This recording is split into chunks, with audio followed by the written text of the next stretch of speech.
Hello, everyone, and welcome to SmashBoxxTV's podcast 327. 327. It's I only say that because that's my mother's birthday, March 27th. And so it always pops in my head. I talked to my mom for like the first time in like 2 months today. That's how we roll. You're like, oh, hey, just so you know, podcast 327's on tonight. That's right, Ma. She's dedicated to my mom. She has her popcorn ready to go. I'm sure she is sitting there and watching us. So, hello, welcome, guys. Should be a pretty fun show tonight. We're going down south. We're heading to Florida. For both of our guests. So first and foremost, thank you to both of them. And Florida tonight. Exactly. With some apple bottom jeans that we'll see by Gavin. But we're going to have Ellen Widboom joining us in just a few moments. We're going to catch up with her. She's been a very busy woman. I think she's got a lot of things going on besides racking up W's. I think she's got plenty of things going on right now. So excited to check in with her and see what's up. And then also we'll be catching up with a young superstar that I've known for a few years. He continues to amaze everyone. Not only is he jumping up in his rating, he's picking up wins. Of course, he's sponsored. He's quite a stud that hails originally from the Midwest out of Illinois, but now he's down in Florida, and I'm talking about Gavin Rathbun. And excited to catch up with him. I don't think we've talked to him on the show before. We have not. We've talked about him, but we've never talked to him. So it will be great to have him. We're going to check in with him shortly after we catch up with Ellen. So again, big shout out to both of them, as I know they're already an hour ahead of us time-wise, and the fact that they're going to come in and join us live for our normal late-night podcast activity, we appreciate. I really wanted to. You were just down in Florida. Yeah. I really wanted to join you this weekend as I was down in Florida at the beginning of the week. And I actually looked at changing one of my flights to go, because I flew out of Florida on Thursday from Palm Beach. And I thought there's a little puddle jumper that goes from Fort Lauderdale or Palm Beach right to Orlando. And I thought, I wonder if I can push my... And then I told my wife about that, and she was like, yeah, I don't think so. And I need you to come home. And I was like, aw. Because I'm like, but I could spend the weekend with Terry in Florida. What more could you ask for? And she looks like, well, she didn't look at me. She, like, I could tell she was looking at me and going like, are you nuts? Like, no, you have like responsibilities. Come home. Yeah. Jeez. Well, that's why I just disappear for weeks or months at a time. So much easier that way. Gosh, it would be nice. I survived the weekend without you. Surprisingly, I did. I don't know how you did, but I know. And to be fair, I don't think it would have went as smooth as it did if you were around. That would have likely added a second camera and or a distraction. And instead, I was able to get done with the rounds, which went pretty smoothly, very quickly.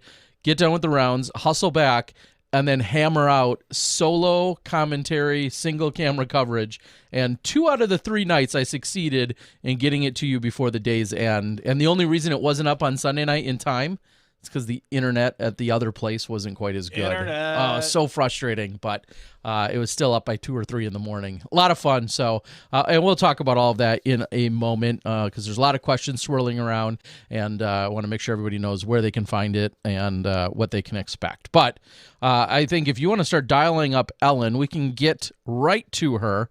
I know she is a busy woman, and she's got things going on. I just saw her on, was it Thursday or something? Friday night, probably? It was Friday night. She didn't get a chance to see me, but I did see her for the rewatch of the Idlewild event where, spoiler, she won. It would have been weird to have her rewatch it. where she took like 15th place. Like, yeah, I'm not in this coverage, Mo, but this is some good coverage. So we got to rewatch that. It was pretty great and special. Awesome. And so we ran that, and her and Mo talked all about it. You can find that on the Disc Golf Network. Disc Golf Network is putting out some stuff, some content over the off season. I think there is something from that San Francisco club that just dropped this week as well as the rewatch from last week. And I think the virtual putting invitational is in the works as well. Well, without further ado, we've got to give a big shout out. Disc Baron supports our Disc Baron Digital Green Room. It'd be weird if you supported something else, but the Disc Baron Digital Green Room, we appreciate it. Thank you so much for not only supporting our SmashBoxxTV, but also the Disc Golf Guy post-production coverage I put out from time to time. So coming in from there is Ellen Widboom. Hi. Is the lighting okay? The lighting looks great. It looks like Wow. you're. I wanted to showcase the tree. It is festive. We love it. Festive. My Looks like dad an and I up-north just cabin. my dad and I just decorated it tonight. My mom helped as well. We hung some lights from around the room, and then my dad actually built that fireplace you see behind me. All that stone, he inlaid it when he built the house. Wow. I'm going to say probably the best looking backdrop we've had. Gavin's running around right now at his place, I'm sure, trying to figure out how he's going to match that. But We seriously, could take that's the one of the curtains best. down, and the Christmas tree is behind here with some, we could match something like Won't that. look nearly as nice No, it won't. still. One of the best backdrops we've had. No surprise. Love it, Ellen. How are you doing? I am doing very well. I'm tired, obviously. I'm just an hour ahead of you guys, and I've been working a lot, still recovering from the weekend tournament. It was exhausting, but it was a lot of fun to get out and play again. I want to promise that we are not going to make you cry on this podcast. Because the last two times we've had you on, whether it was the DGN and the time before this, there were a few tears. So That's you guys all right. You guys just get me like right here in the fields. None of that tonight. It's all Now, it's all fun. It has been, of course, a crazy year, and as you said, so let's start with let's start with work. You said that we want to keep things kind of brief tonight. You're up early doing stuff besides playing pretty much every single weekend for the last few months. We'll get to that in a moment. But what is it that you're working on or doing? What most would consider as the off season right now? What are you doing?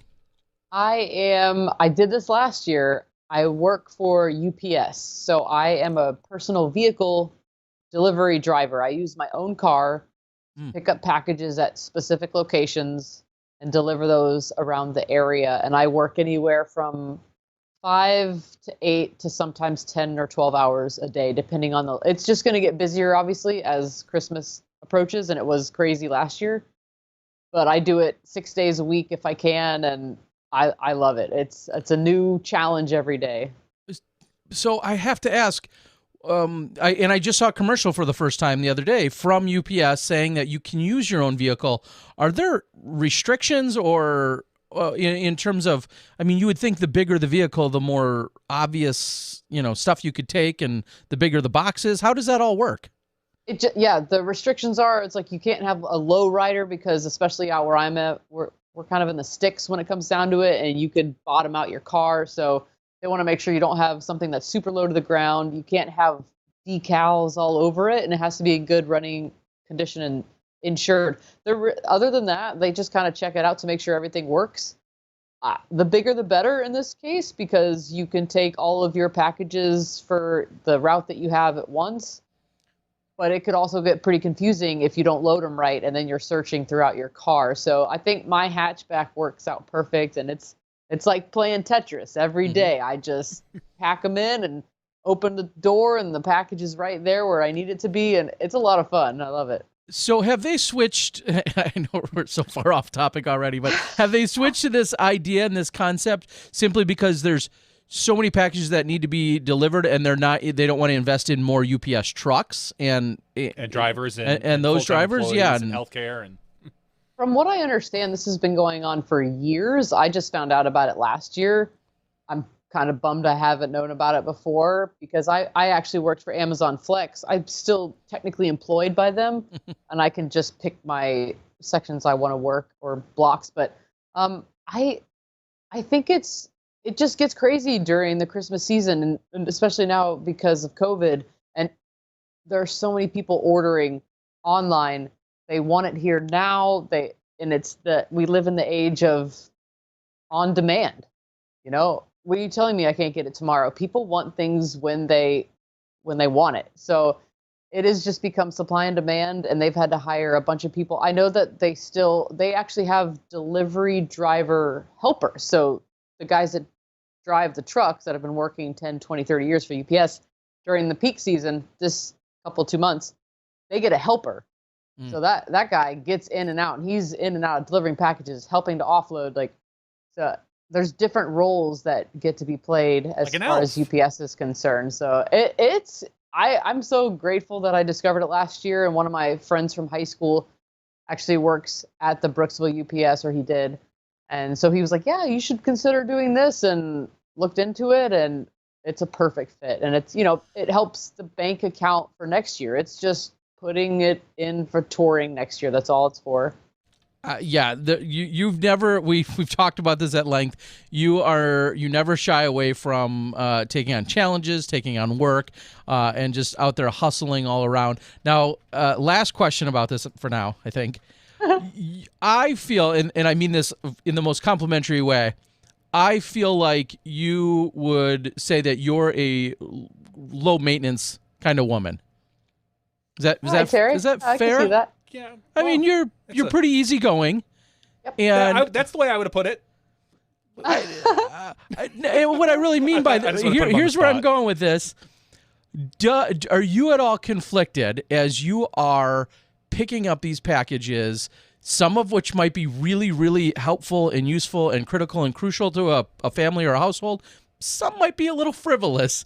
Do you ever get at all conflicted about what you're picking up and what you're delivering after you just mentioned how It is pretty crazy to see the amount of stuff that people order and what they're ordering and just the sizes. But no, I mean, I totally understand it. I've been, guilty of that myself. So. Okay. All right. Well, then I take it all back. All right. Now, so let's talk about this last 5 or 6 weeks specifically.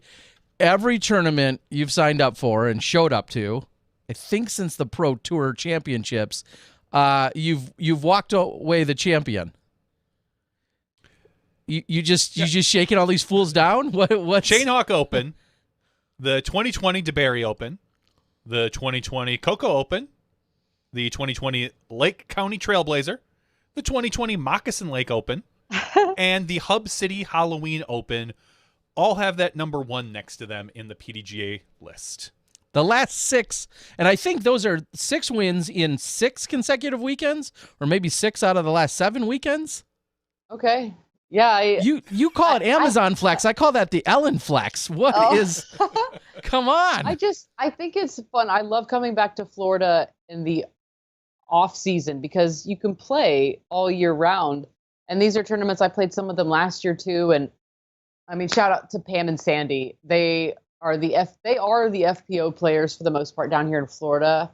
And Pam Reineke and Sandy Gass, they don't get a lot of women that get to play. And so it's funny, and Madison used to live here too. So when I come down to Florida, it's to have a division, you have to have 3. So they see me sign up or I see them sign up, vice versa.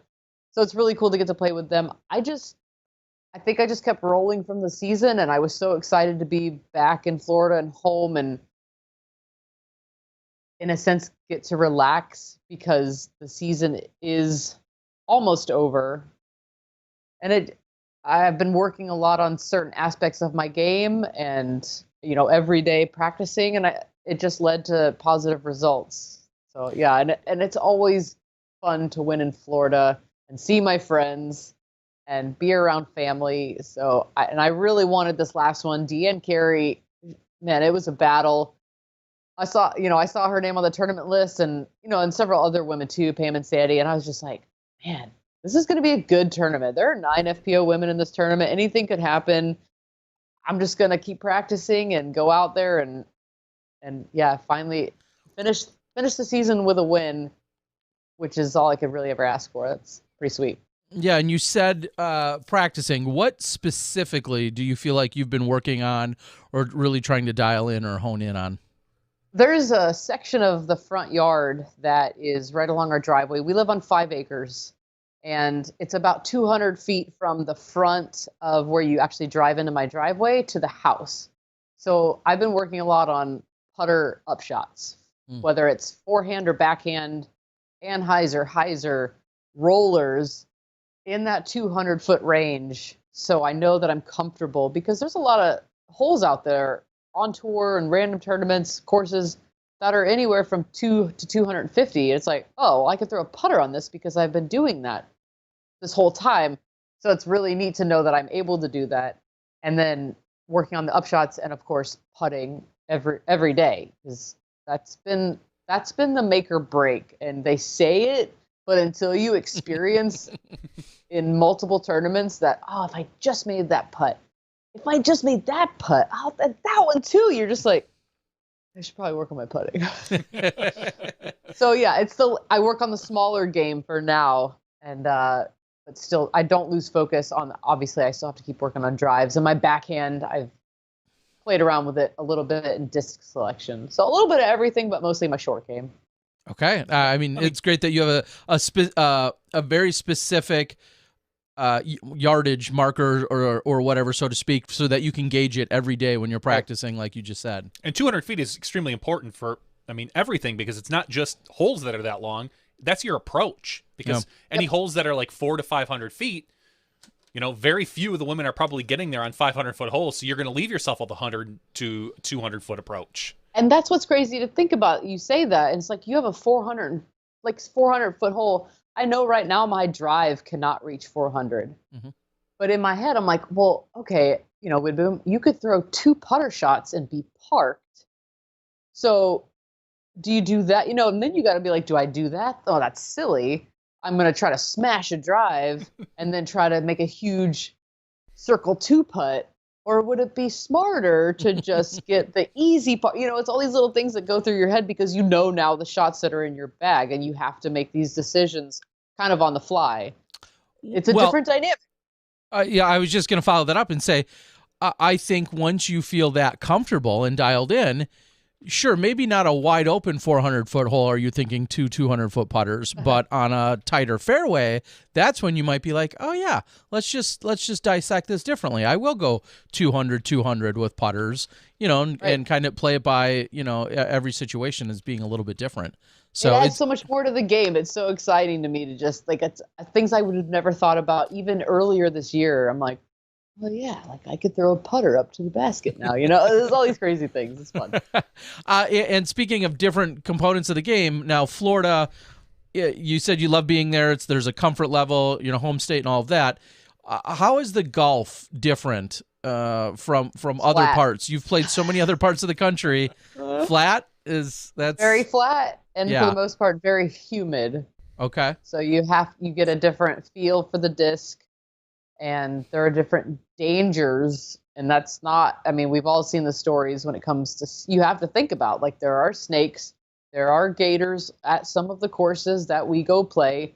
You got to think about the heat, even in the winter. I mean, tonight and tomorrow we're going through a cold snap, which is really nice. And it's like 40, but you guys are like, well, it's nothing, but it's cold for us down here. Yep. But it's flat, so you have to force yourself to find those places where you can work on elevation, because there's not a whole lot of elevation out here, just to not get out of practice for it. Even if it means putting a basket up, like one of my practice baskets, put it up on like a mount or something, or on a ladder. That's a little high, but you know what I mean. To practice those different types that you wouldn't be able to experience in Florida. But I mean, you can play all winter. Oh, really fun fact.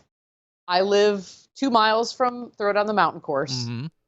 It's not up all year, just for those 3 weeks, I think. There, I live on a mile-long road. Right when you drive onto the road, to the left, the fire station, and then as you drive down, there's like pasture with trees.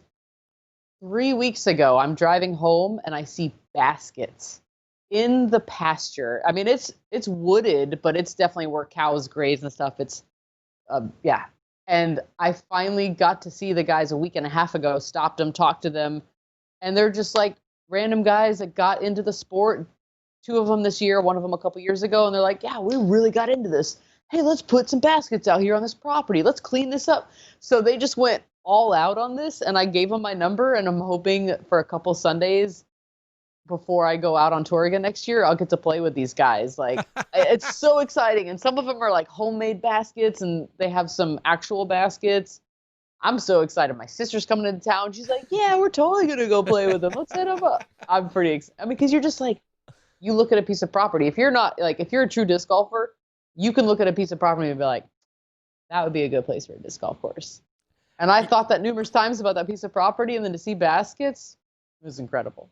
Well, and as you were just mentioning, where Throw Down the Mountain takes place there in Brooksville, somebody always made the joke, and I've kind of always ran with it every year, is hole 16's green, which isn't that far from really 18's tee.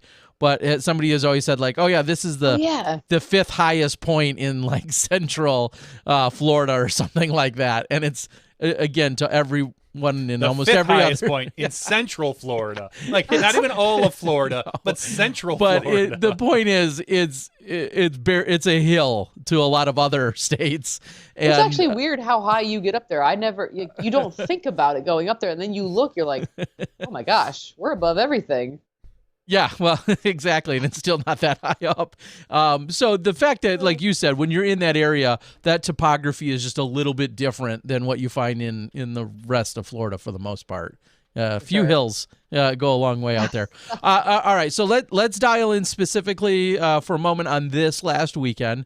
I had the pleasure of being at the Chain Hawk Open for my first time ever. I didn't see you until Sunday afternoon, just because of the way the schedules worked out. But everybody's going to see the action. Fox Hills production had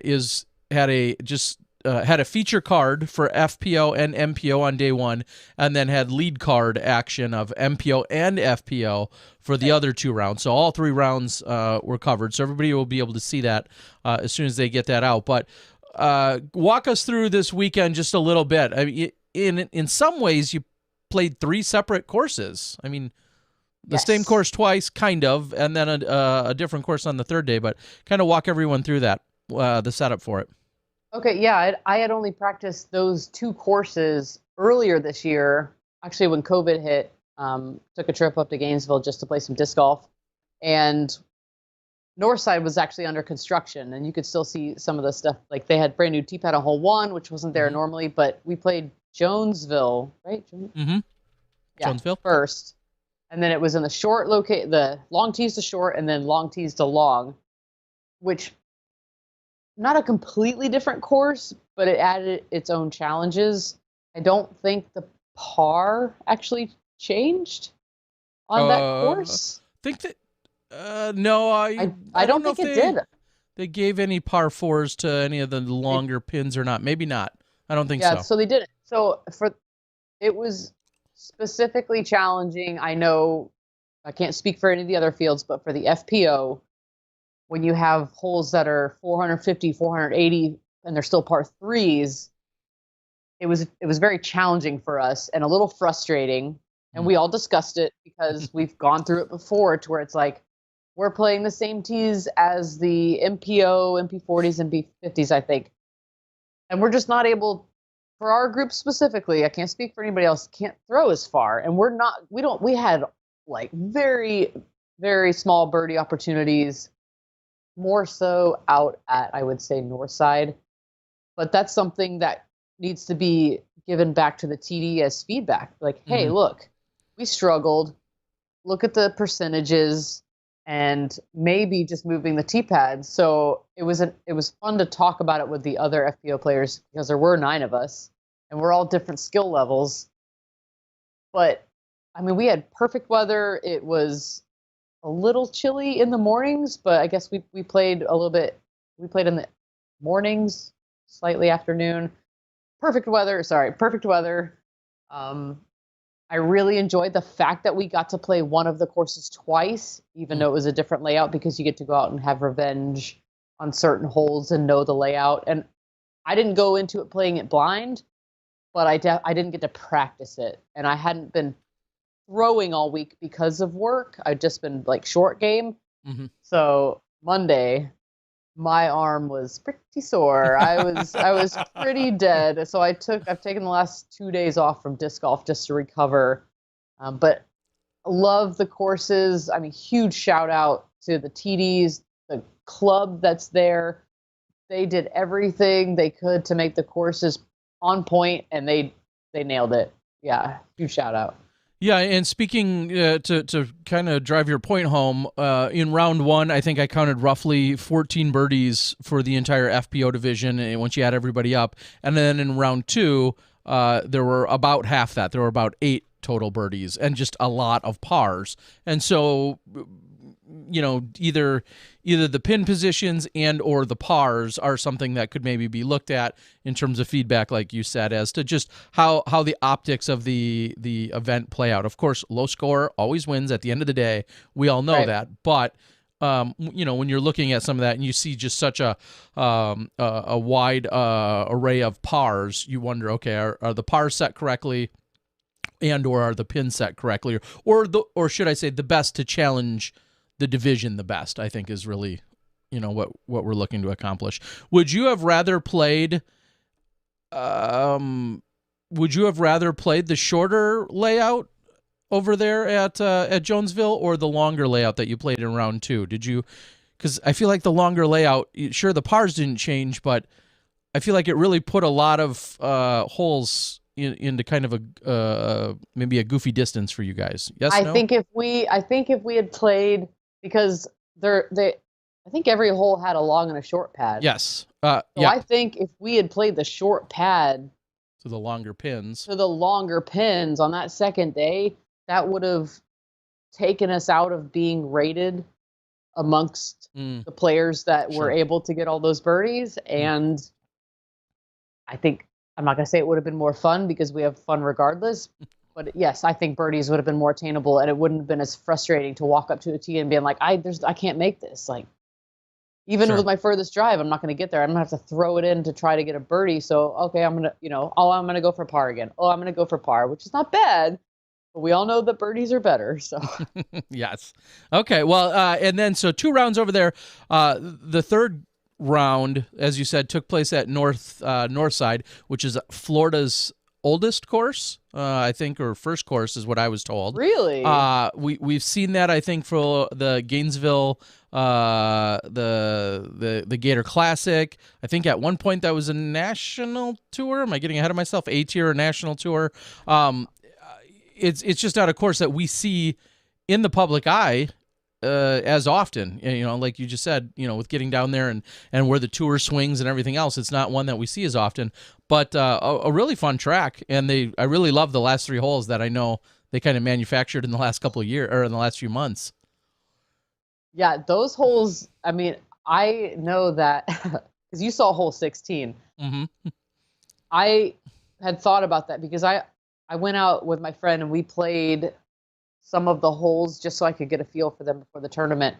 Because I remembered them, but I was like, well, I don't remember what I threw on them. So went and threw 16, and only one of the ones that I threw made it. And I just lay up. And 2 of them landed in the water, and I was like, all right, well, I guess I'm throwing this disc. So I thought about hole 16 the whole round. I mean, even 16 and 17, I'm like, anything could happen this round. But if 16 and 17, those could be deal breakers, because you could get, I mean, it's different because there's no drop zone, so you don't have to keep going back. You just go where it went out, which I know the TD said he might change that next year. Mm-hmm. So you don't get as punished as you should or could have gotten. But yeah, hole 16, I threw my drive, and after I threw it, I knew that I had made it in bounds. Just you get that feel for it, and I just walked away. I was like, I had the biggest sigh of relief. I was like, okay, cool, made it in bounds. Just pitch up, take the par, and walk away. Just you're done with this hole. It was a good feeling. But yeah, those are tough.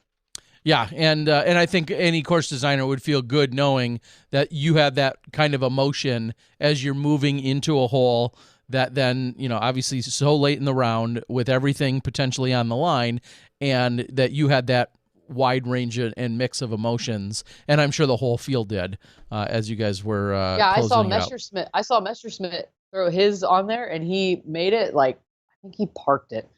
And he, like, walked away. He kind of did the same thing I did. He was just like, he just had this look on his face of like, oh my gosh, like, I'm so glad I made that. That's all I've been thinking about. Like, thank goodness. And I think he had a really good third round. So yeah, it can get you. He did. All right. And so to wrap that up, your third round was really the difference that pulled you away. You and Deanne Carey, who you referenced earlier, you guys were 2 strokes apart from each other on the first round. And then it was a 3-stroke swing back into your favor. So you had a 1-stroke advantage going into the final round. And then on that final round is where you picked up 5 more strokes. So that was that last course that did it for you. Do you ever have one of those rounds where you don't think you're doing very well and you just know, like, that whole round I had some, I mean, if you watch the video coverage or not, I've never missed a mandatory as far away as I had that round. It was like I didn't even know the mandatory was there. It was one of those rounds I don't know what just happened. I got to ask, what hole? I don't even know what you're talking. I think it's hole 4. So okay. I just completely early released it, and it went way to the right. And then I walked up to get my disc after throwing from the drop zone, and I saw that my disc wasn't even in bounds. And I was like, oh, insult to injury. Not only did I miss an ando, it wasn't even in bounds. It's just one of those little things you have to laugh off. And the whole prior to that, I smashed my hand into a tree on my backswing, and I was kind of a mental mess, but pulled it together. I had a couple little hiccups throughout. But yeah, that course is surprisingly difficult. You look at it, you're like, wow, it's in a park and all these, you could see most of the baskets. If you stand in the middle of the course, you're like, oh, this is no big deal. It can get you if you're not careful. It definitely a good challenge. I'm really glad we finished at that course. Well, it was, again, that was the deal breaker, or that was the difference, I should say. So congratulations. So 2 other quick things, and they're related kind of specifically to today. You mentioned Sandy. She said earlier when she posted her rating, she said, can I get a shout out? First time in my career, my rating's over 900. So here's officially your shout out, Sandy. Congratulations. Sandy, you're awesome. So awesome to see, and congrats. I love seeing Pam and Sandy and all of the Florida crew down there. And those are 2 of your brightest stars and smiling faces every time I go down there. So yes, big shout out. And then secondly, ratings. Yours jumped up 4 points today. You knew that though, right? I got a text. I got several text messages this morning because I didn't look. I was working. It's your highest rating ever. I mean, I know. I saw that after. I was like, oh my gosh. So how's that feel? Does it matter? Are ratings just a number? Or do you only care when they go up? Like, where do you sit on the ratings feels? I think, no, for me, it doesn't. And I'm not displaying ratings at all. But for me, it doesn't matter because I know my game and I know the tournaments that I play that could be better and the things that I need to do. And the tournaments that I play that were rated against the other fields that we can't throw as far, like we just talked about. So I know that ratings at the tournaments that I play kind of fluctuate. So it doesn't matter to me. It's cool to see that that is my highest rating, and I never would have thought it would have been that high. But yeah, I'm just going to keep on continuing to just better my game because, yeah, I'll be honest, like, I don't really 100% know how ratings works. Nobody does. Know if anybody Don't does. worry, nobody does. So I don't put a huge amount of stock in them. Perfect. That is a perfect answer to it. All right, Ellen, I know you've got an early morning and plenty of hard work. You work harder than most golfers. Well, I've got one more question for. Okay. Now, you said that you're going to be doing deliveries for the next couple months, maybe? That's 2 months? At least until the middle of January, yes. Have you delivered anything disc golf related yet? Have you? No, I haven't. I've been waiting for it too. I cannot wait until the day that I see a disc golf package, like a basket or a box. All I was thinking is, how great would it be? You've got this. We'll just say, some basket from some manufacturer. Just grab a piece of paper. Just write, "Hope you enjoy your basket." Signed, Ellen Widboom. Tape it to the top. Leave it, and just see how someone freaks out. Like, I don't think that's against company policy because I'm not altering the actual package. So no, I have thought about that too. I cannot wait. With the way our sport has exploded, it feels like that would be something that's inevitable. For sure. Yeah, and you have to leave a bogeys are dumb sticker behind along with it. I have some in my car. So See, perfect. there you go. Then they will for sure know. I'm going to see it on Reddit. Anyone know who this is? Like, bogeys are dumb. How is this? Yes. What a weird way of networking. That's right. That's right.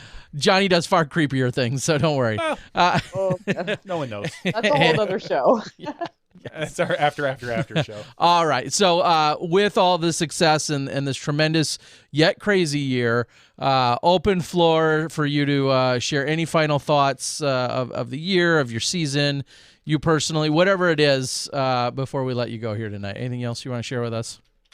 I will share that as of today, I will be on Team Champion again for Innova as of 2021. I signed the contract today, so breaking news. I'm excited. You know, it's always nice to see like that email in your inbox. You're like, oh man, what does this one say? Like, and I couldn't be playing for a better team in my opinion. I love everything that they've helped me out with, and I've been part of the history that's associated with them.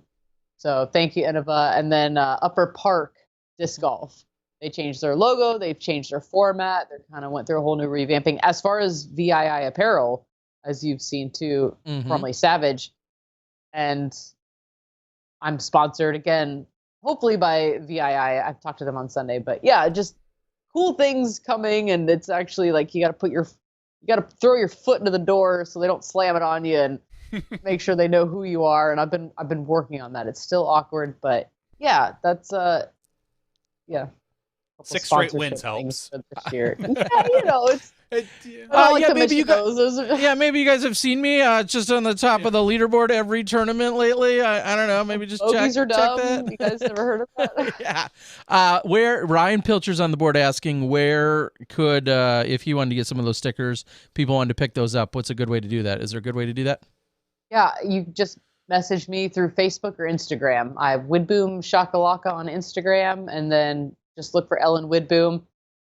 Don't go through my athlete page. That's kind of under construction, and I need to be better about that. So just email me or message me directly.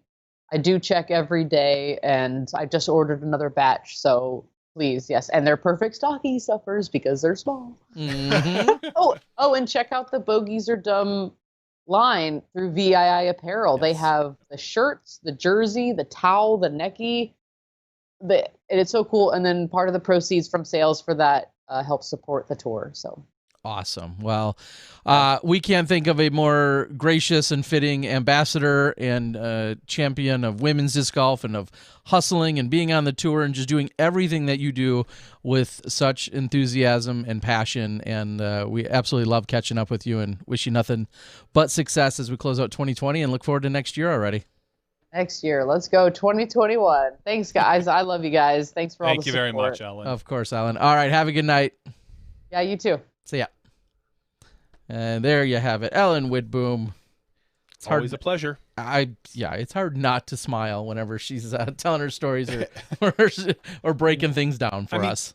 Widboom Shakalaka. The best name in our sport. Yeah. Well, I got to go with that. I agree. Cody had asked if Ellen, if any Tour Series Sidewinders.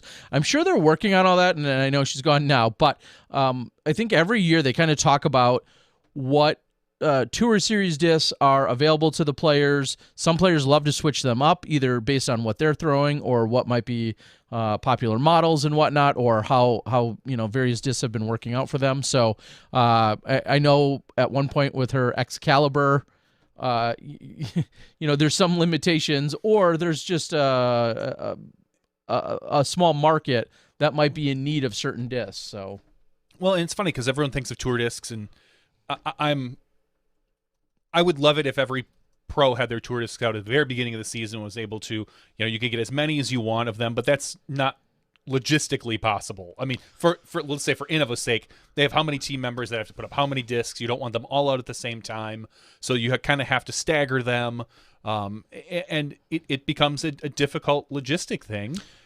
I know we've talked about this in the past as far as how many should they get and how often should they be in stock and whether players negotiate that stuff, but it's I don't envy having to deal with a lot of that. Well, and I'll take that one step farther. Right now, we still see a massive problem in the supply chain of our manufacturers, and we need to talk to somebody seriously. Like I talked to somebody today unofficially. I can't give out all of his details. Okay, no, what does Stevie have to say? No, it was not Steve Rico this time. Although I did talk to him the other day about just that supply and whatnot. But I talked to someone else from another manufacturer today, and he's like, we have very few molds in stock in very few plastics. And when is that going to change? Like I don't honestly, know how you can't go on like this. Period. Like you will start to lose customers. I know, but to who? I don't know. If everybody's out, at least you can't be like, well, I really don't like, company X. I'm going to go get all of company Y's product and fall in love, because company Y is out of them too. So a lot of these companies, I know some manufacturers have bought additional molding machines. I mean, you're talking about hundreds of thousands of dollars in investments, and and everyone's just trying to play catch up now. And it's a dangerous game, because as we've seen, was disc golf a big spike because of COVID? And is that going to go away? Do you want to invest that, well, let's say $100,000 or more in a molding machine, plus the labor then to have someone run it, and assumingly, hopefully, full-time healthcare, all that stuff that adds up, you're probably looking at $200,000. We'll just say for a 1-year period to run that machine. Well, I think the machines are a couple $100,000 themselves. Oh, are they? Okay. Yeah. So either but way, still, yes. You're talking about major commitments, and assuming you have the space. Assuming you have the space, then as well, and you have to it's very tough. But it feels like I keep wanting to say, okay, northern United States, Europe, down. This is the downtime. Cross our fingers. There should be less ordering right now. Maybe. Try to start catching up, but I don't know if they can. That's the problem. I don't think they are. I don't think they're able to right now for the most part. Something's got to change. I did get a notification in the last few days as I purchased from. We have Patreon discs to order. Yeah, that too. It may not be your favorite mold next year. Let's put it that way. It's a wall hanger. I did get a notification in the last few days saying that, hey, our prices are going up for next year, and I kind of thought that feels wrong. Your demand is doubling or is wildly. I guess the question is, are the prices going up because truly the raw materials and all the costs are going up, or are you kind of gouging? Gouging's a strong word. Milking. Are you milking? Are you taking advantage of this increased demand? And instead, you really just want to make custom stamps for a few people on teams and not make discs available to everybody else that's out there. But when they do order, you're going to charge them more. It didn't sit well with me, is what I would say to that. But all right, doesn't matter. Not a lot of stuff doesn't sit well with me. So I think in here just a moment, Johnny's going to try and dial up our second guest coming in from Florida. We're going to Florida all the time here tonight. We're going to see if we can get Gavin Rathbun in just a few moments so that he can join us, talk a little bit also about the weekend.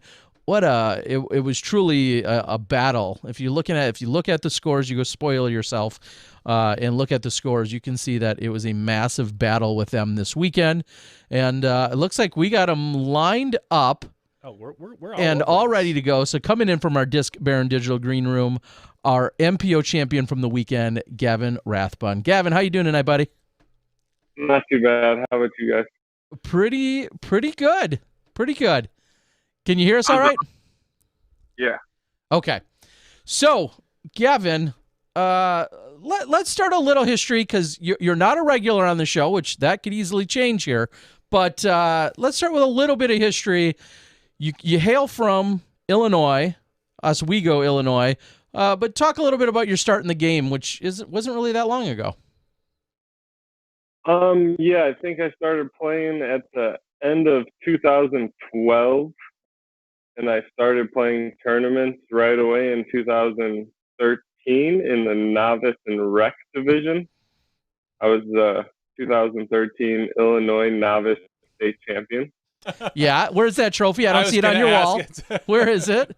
It's tucked away in Illinois somewhere. Okay. That's mom and dad. They're hanging that up. How old were you when you got started playing in, well, we can do the math. How old are you now? But how old were you when you started playing? So probably 14-ish. Okay. 14, 15. And you were, I think of the other young guns like an Isaac and an iMac and some of the other young guns that I kind of saw you either touring around or playing, competing against week in and week out. Name a few of the other people that iMac comes to mind. Is there some others that we might know? How many times did you have to go battle someone like Dana Vici? Not very often. Unfortunately, I was playing the amateur division most of my time in Illinois. And so, oh no, go on. I was just going to ask. So, when did we see you transition and I'll say improve very quickly and work your way through the ranks? I think honestly that just happened this season. This is the first year I've really took disc golf 100% seriously, and I'd have to give credit to Alex Russell, Noah Metzma, and Cameron. They all encouraged me to travel this season, and they all saw the talent that I guess I knew I had, but I was skeptical of. Well, and that goes hand in hand. I saw a post from you that was a little while ago about how 6 months of dedication can really speed up your progress and progression in anything that you're doing. And is that a testament to what you just said about really buckling down and focusing and getting to work? Oh, absolutely. I mean, not having a job obviously makes that a lot easier. Well, having disc golf as your job makes that a lot easier. Now, you just jumped up to what, like 10:28? 10:20. Well, he's 10:25 when from the weekend. From the weekend started. And now he jumped up to 10:28. It's like I'm creepy. So you're up to 10:28. You were at 10:25, but you had a huge jump just in this last year. What were some of the things that you really did specifically to get focused and hone in on your game?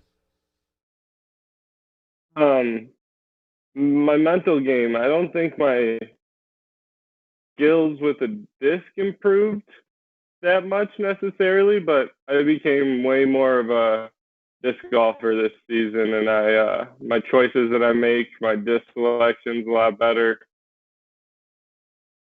I guess my forehand and putting have came along, but I feel like I've always had those resources. What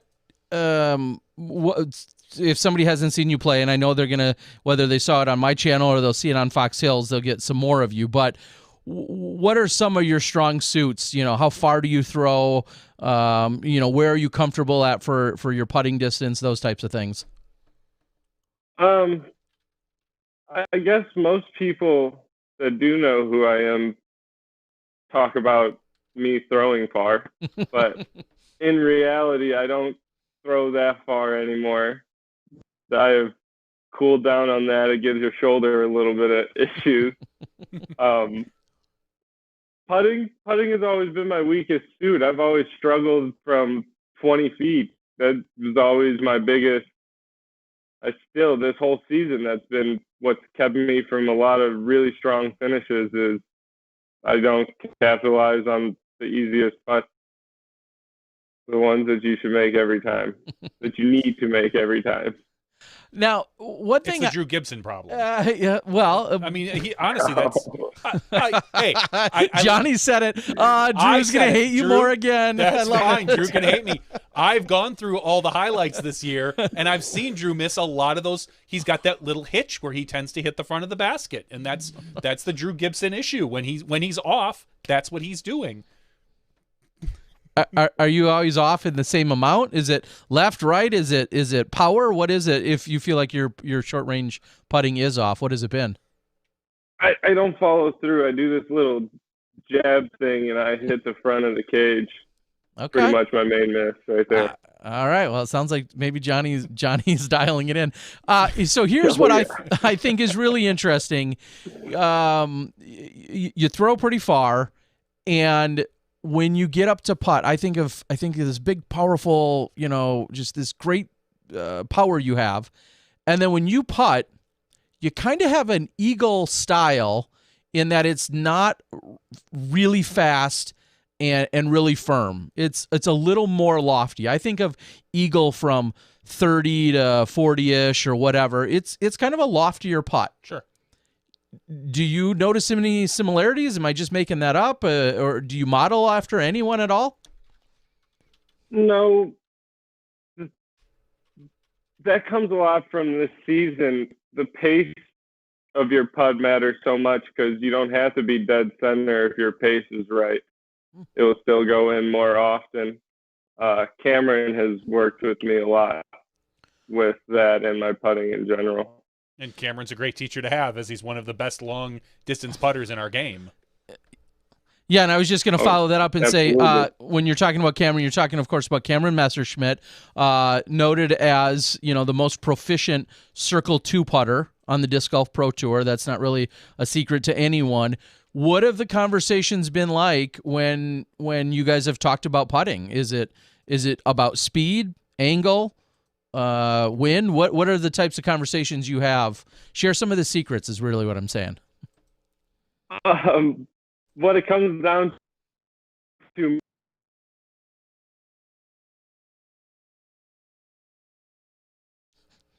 Oh. Sounds like He's afraid to share the secrets. Sounds like it might have locked up on him. We'll see if we can get Gavin here back in a moment. Yeah, talk about the ultimate cliffhanger. The keys to putting are... I like the play there. We'll see if we can get Gavin... Okay. Oh, there you are. You're back, Gavin. Sorry, you were just telling us the secret to putting.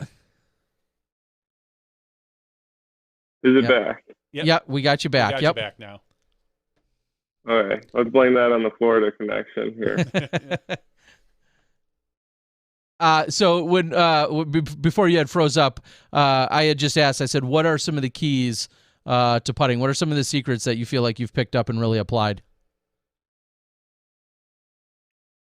The main thing with Cameron has always been keep my arm at the same pace and not having that hitch like John was talking about with Drew Gibson. He also always has told me to have more of an athletic stance.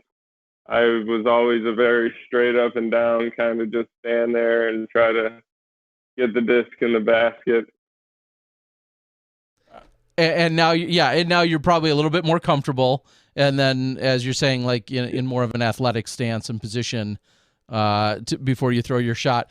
Now, we just got done talking to Ellen Widboom, who, of course, is in Florida. She's been dominating Florida as of the last few weeks. You've performed very well in the last few weeks, of course, living down there. I'd like to know kind of what is your plan for 2021 in terms of your touring and what you're gonna go out and do. I have a lot of firsts next season, as I haven't really ever traveled to the West Coast or the East Coast for that matter. I've pretty much only played all the bigger central tournaments.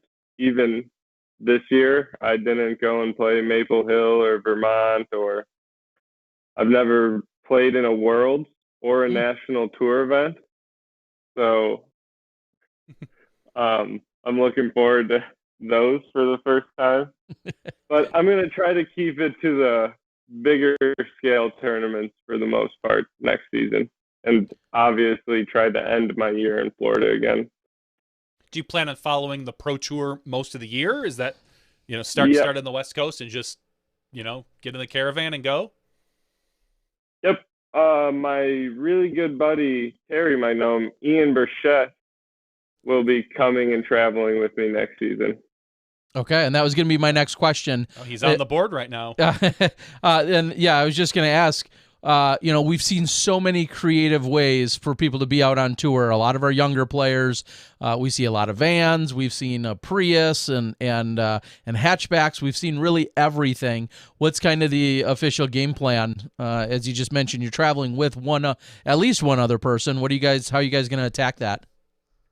We're gonna take my car out still until it breaks down and dies. Okay. So, is that expected at some point? A few more months. Yeah. I'm taking care of it, and then I want to save up for a van. Ian's gonna get a vehicle in case mine dies out on us. But the end goal is getting a van. Okay. Well, I'll give you a lot of credit. You're already acknowledging a potential downfall, and you're working on a backup plan before major failure takes place. So I give you a lot of credit. You're well ahead of most people. Thank you. So speaking of next year, this year we see you sponsored by Discmania. Now, how many years have you been sponsored by Discmania? This season. Okay, just this season. Have you locked in for next year? You got any big announcements tonight, or do we need to shop you around? What do you got going on? No shopping around. I haven't locked anything in, but next year Discmania is the disc for me right now.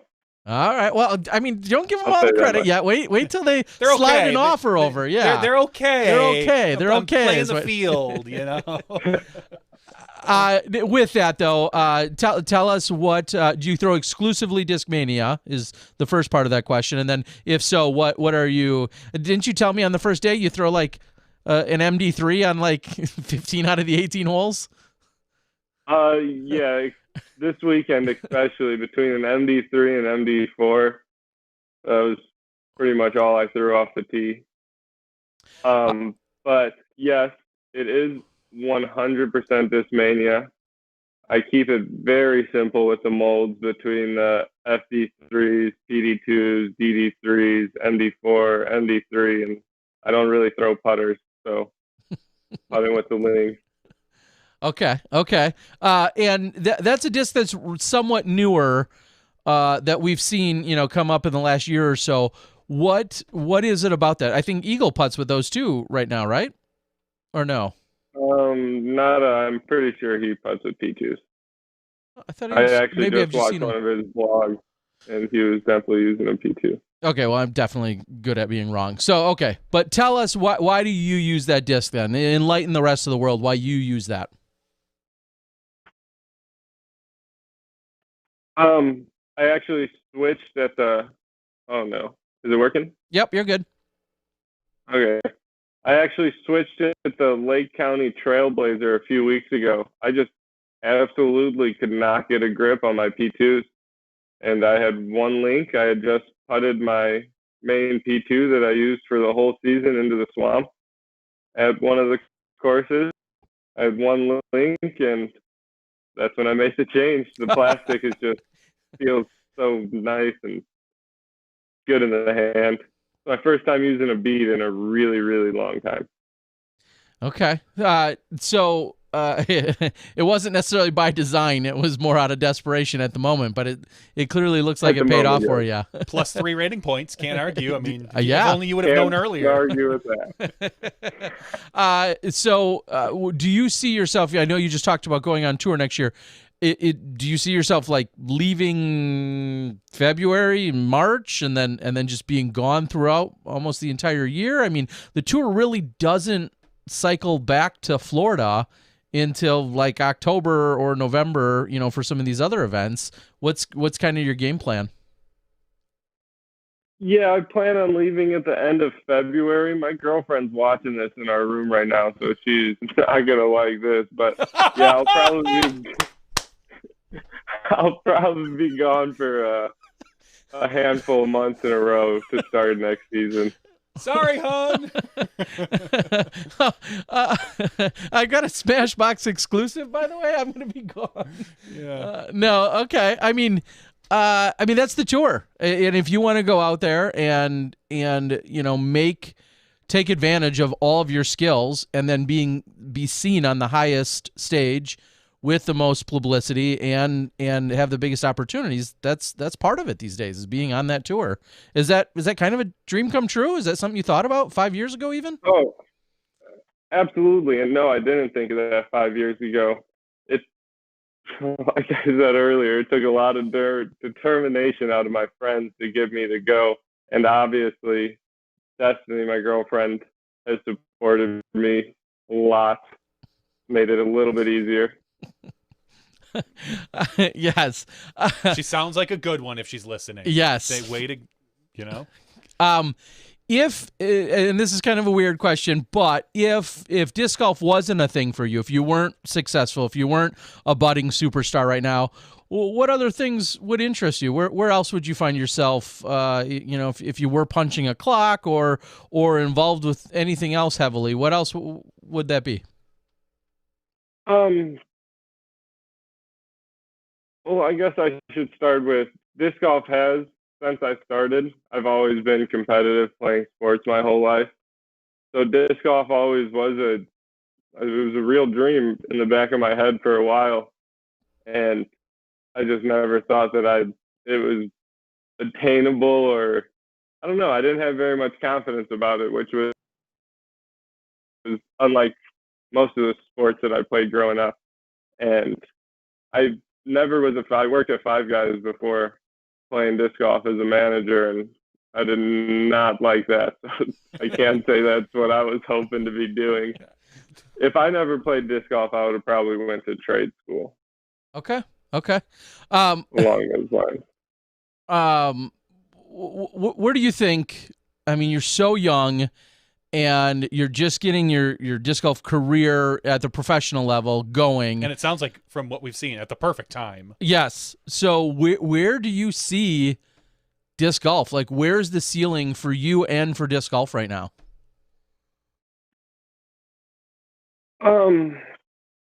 What do you mean by that?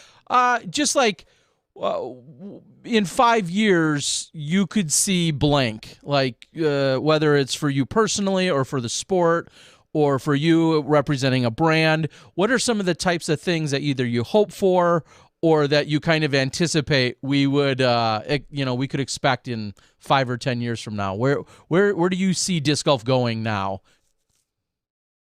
Well, obviously, I hope disc golf continues to grow even more than it is right now, which is insane. I am very lucky that I got into this sport when I did.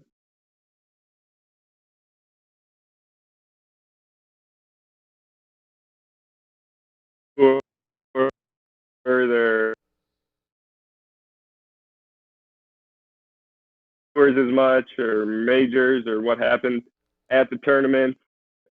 Social media has been huge. The broadcasts on ESPN and CBS are huge.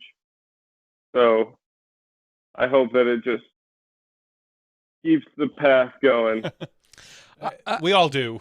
Yeah. So knowing that, all of those things with your excitement and your youth, what are the conversations like with your parents or other family members about your goals and aspirations within disc golf?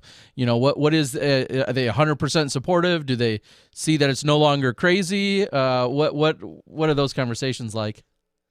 Or My haven't you mom told them is, yet? And they're watching right now. What? Harry, you don't know that my mom plays more than I do? No, I don't think I knew that.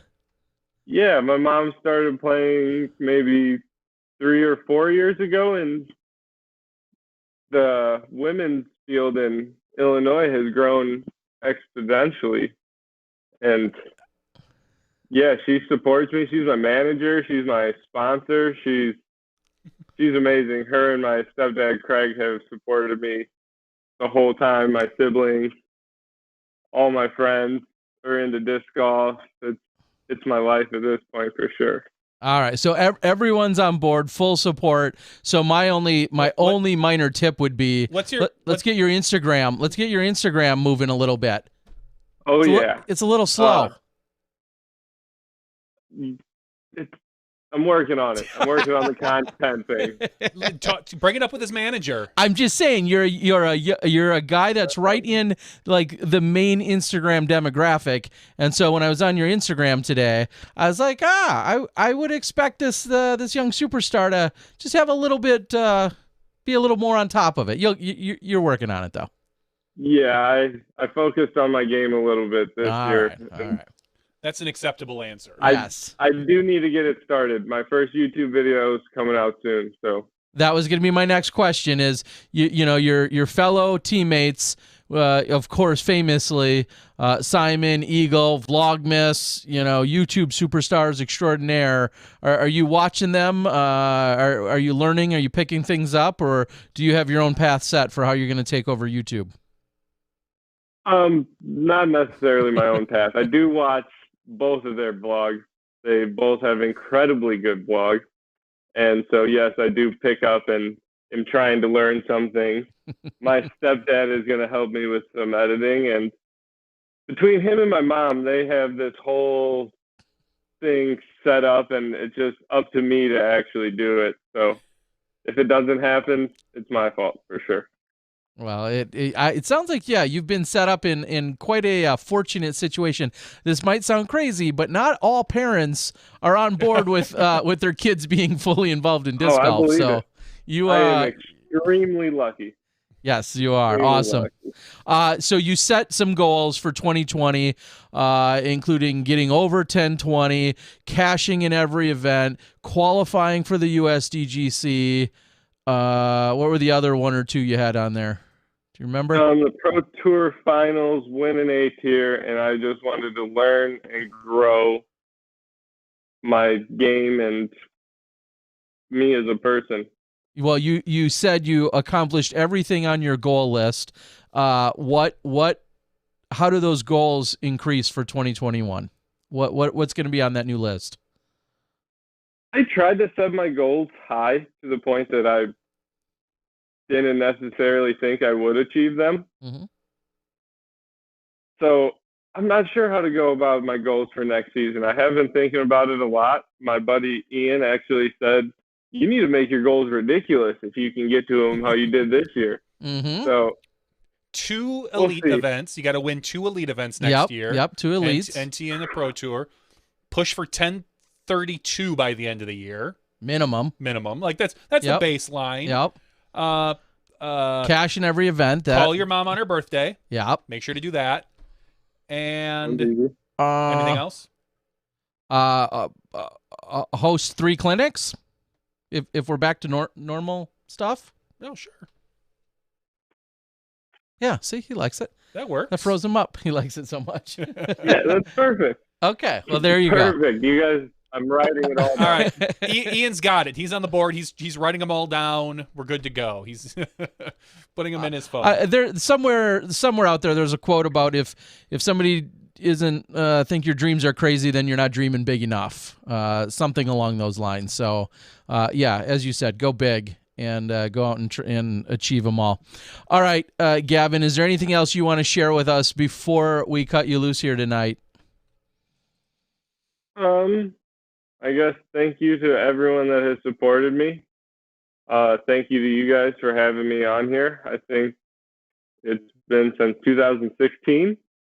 So okay. What did you? I thought we had you one other time. What was that right after? Was that nationals? Yeah, it was amateur nationals. That's what I thought. Okay, good. Way back in there, I thought that was it.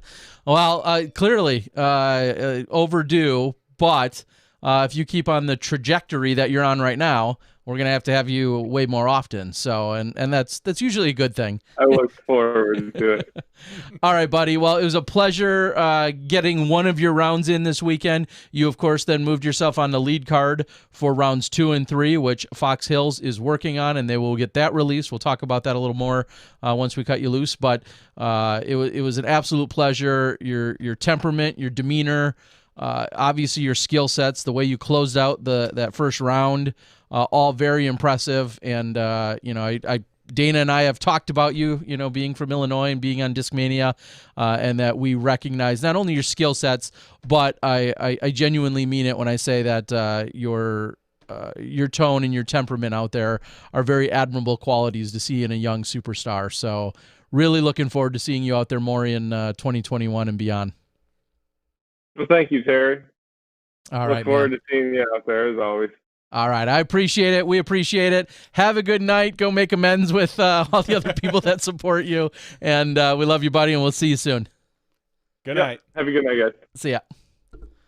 All right. Again, Gavin Rathbun. Destiny's going to have a little conversation with him. And I'll follow that up. When I talked to him this weekend, I said, what are you doing down here? He said playing golf. I said, where are you living? And he's and then he said, well, I live with my girlfriend, which I didn't know at the time.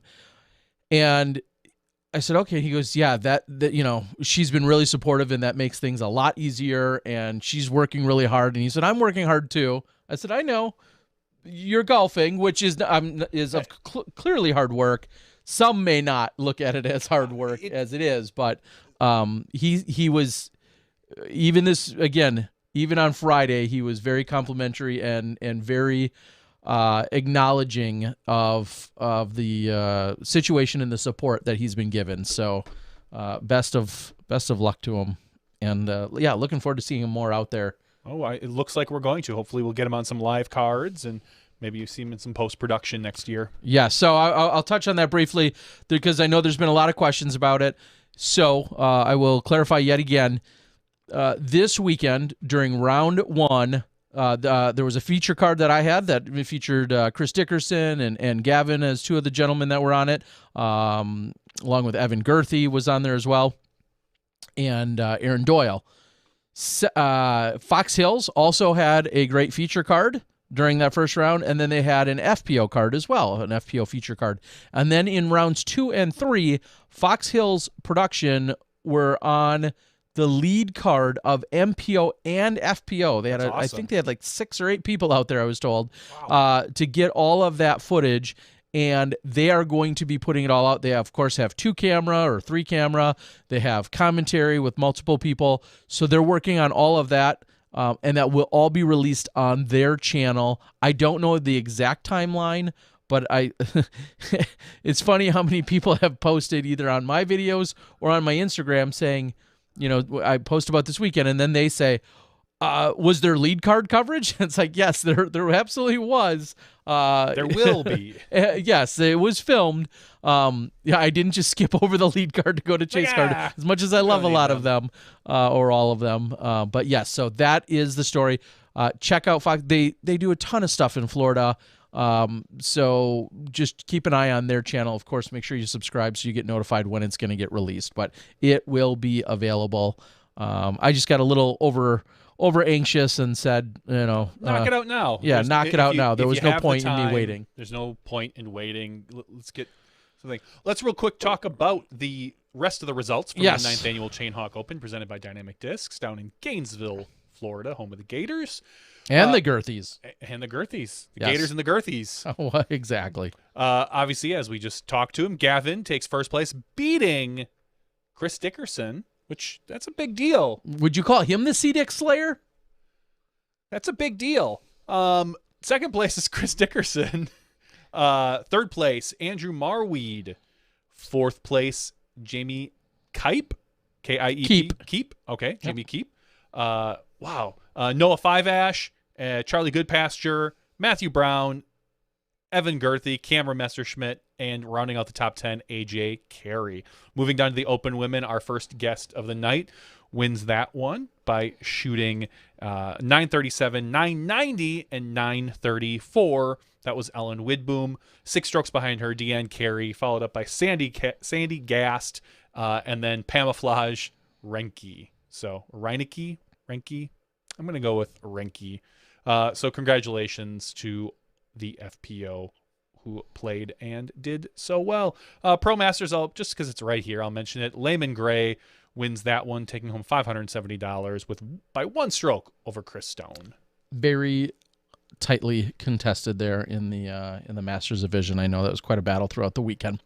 Lots of fun. Again, shout out Chainhawk Crew running the 2 different courses. I believe they also had a skins match, some either doubles or skins or something, some kind of exhibition that took place on Thursday, which also Fox Hills captured. So look for that to get released as well with all of the footage throughout the weekend. So very cool, lots of fun to be down there, and just like Ellen said, well-run event, everything on point. The tee times worked out well, the live scoring, just really everything was straightforward, and it wasn't quite as festive as you would expect A tiers to be, but I know they normally have parties and some other things, but with COVID and whatnot, not necessarily the case this year. So hopefully they'll go big again next year. So yeah, a lot of fun and a great place to be for the weekend. Someone says we got to call Chris Dickerson Dicker Daddy. Are they expecting? No. Okay, good. Then I don't know where that. I don't know. I was wondering if we were gonna be breaking some news here, but no. All right. Well, when that happens, we'll break it here. But no. They are. I did catch up with. Oh, I thought maybe a new puppy or something. You never know. Not that I know of. I know they're working on. Right now, they are working on their house building. They've run into a snag or two, but everything for the most part is going well. Nothing catastrophic, but I did get an update or two from Brittany throughout the weekend, and looking forward to the continued progress of the house that is being built out there for them. Also, I can't wait till we see DGN Cribs, where we yes. get to go through all the pros' houses and check out where they live. Yeah, Emily Garner's on the board. I know she had a big weekend a couple weeks ago taking down Elaine King, but she said that this weekend she was runner-up. Yeah. So what did we... Oh, Elaine King got her back. That's what it looks like in a little bit more drastic fashion. Craven Chains, do we have a couple big names at that event besides Elaine and Emily?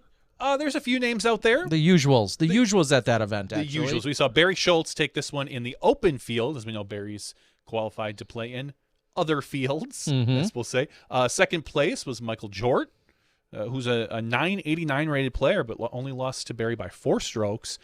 Dan Hastings tied for third with Nathan Queen, the lefty wonder. 5th place, Philip Bartholomew. And 6th place, Scott Conway. So congratulations. And then, like I said, down in the open, we see another person who could play in a few other divisions, Elaine King, winning this one over Emily Garner. Hey, Emily, who's on our board right now. In 3rd place, Victoria Griffiths. So congratulations. And then there's that Masters feller. Oh, the Masters player. Brian Schweberger. Is that how you pronounce it? Schwe Business Burger. Schwe Business. Schwe Biz. Winning Pro Masters. Congratulations. He won by 13 strokes for his 7,003rd win. Okay, that sounds about right to me. Don't fact check that. Dope. That sounds good. Well, congratulations. I know that's an event I think it's been going on for quite a few years as well, and I know it's always late season, so to speak, and one of these days I think I'm going to get over there. I know that was talked about at one point, but congratulations, everyone out there. Apparently, Johnny, we missed some either joke or inside joke or something with references to the Dickersons. Wow. Well, it's not the first or the last time things go. Jokes are going to go over our head. Yes. Probably yes. not. Speaking of not going over our head, well, in a big shocker, someone is out there hosting some form of contest, I guess. I don't know what the phrasing is. Some kind of bracket-ish that I haven't seen. But for favorite disc golf commentator, am I going to win that? I don't know if you were in there or not, but I went up against Yuli, and in not so shocking news, Yuli wildly was preferred over me. And to be fair, Germ really brings him down. So normally, so By the way, I'm going to piss off every pro tonight. start with Gibson, go over to Coling. Somebody else. It would be really no surprise or shock that most of our top players, if you're not an idiot and you can speak well, you're probably going to be a favored commentator. Just don't be an idiot and have some semblance of the English language, and you should be a decent to good commentator. When you're covering all the lead cards, the top cards in our sport? Just in general, within our sport, I would like to think that you're going to be prefer. I would like to think you could be preferred or should be preferred given that scenario. Now, the thing is, there's plenty that don't fit those bills. Well, yeah. But if you do those things, it's not going to be It's not surprising to me that somebody that has a pretty good grasp on the English language and isn't an idiot would be preferred over someone like myself who doesn't have the clout of playing in all these other big events throughout the year. You just keep coming up with excuses. I'm okay with that. No, I mean, I'm not.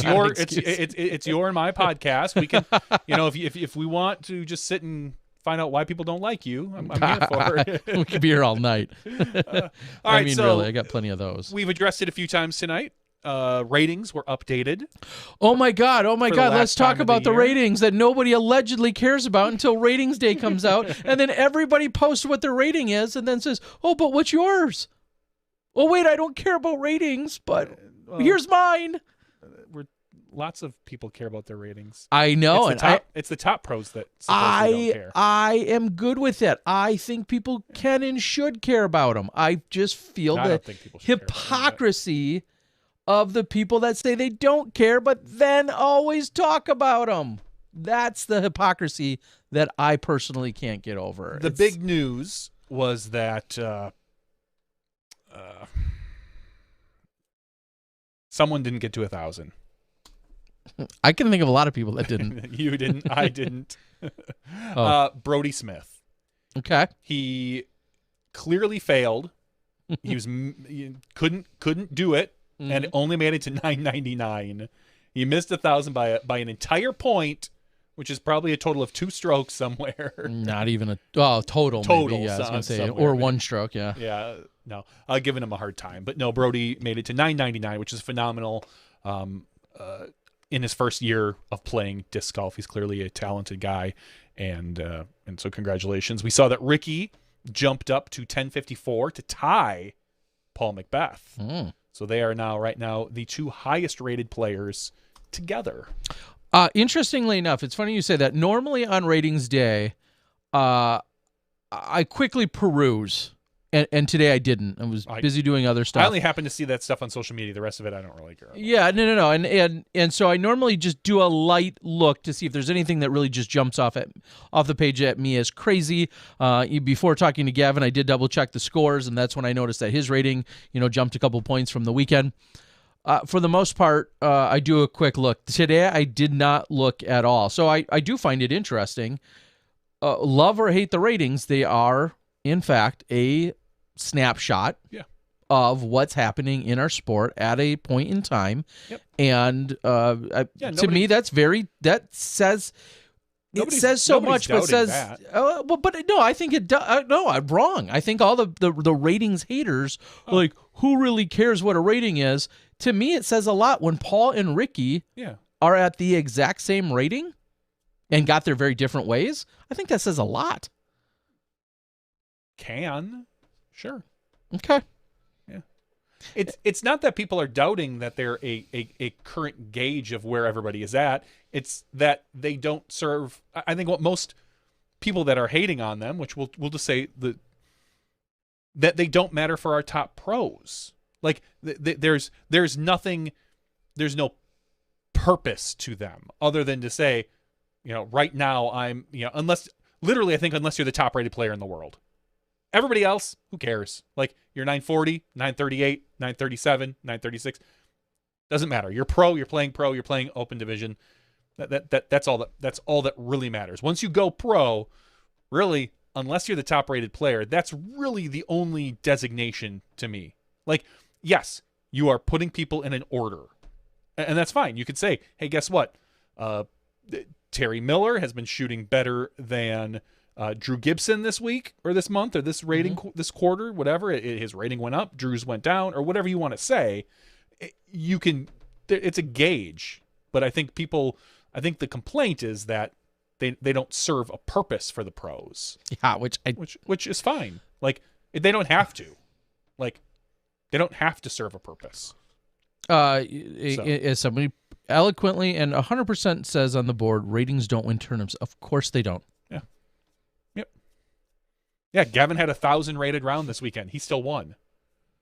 And didn't the Patriots go undefeated in regular season and not win the Super Bowl? I get it. Like, I'm the first to say you have to go out and play, but ratings still tell a story. Copious amounts of stories. Yep.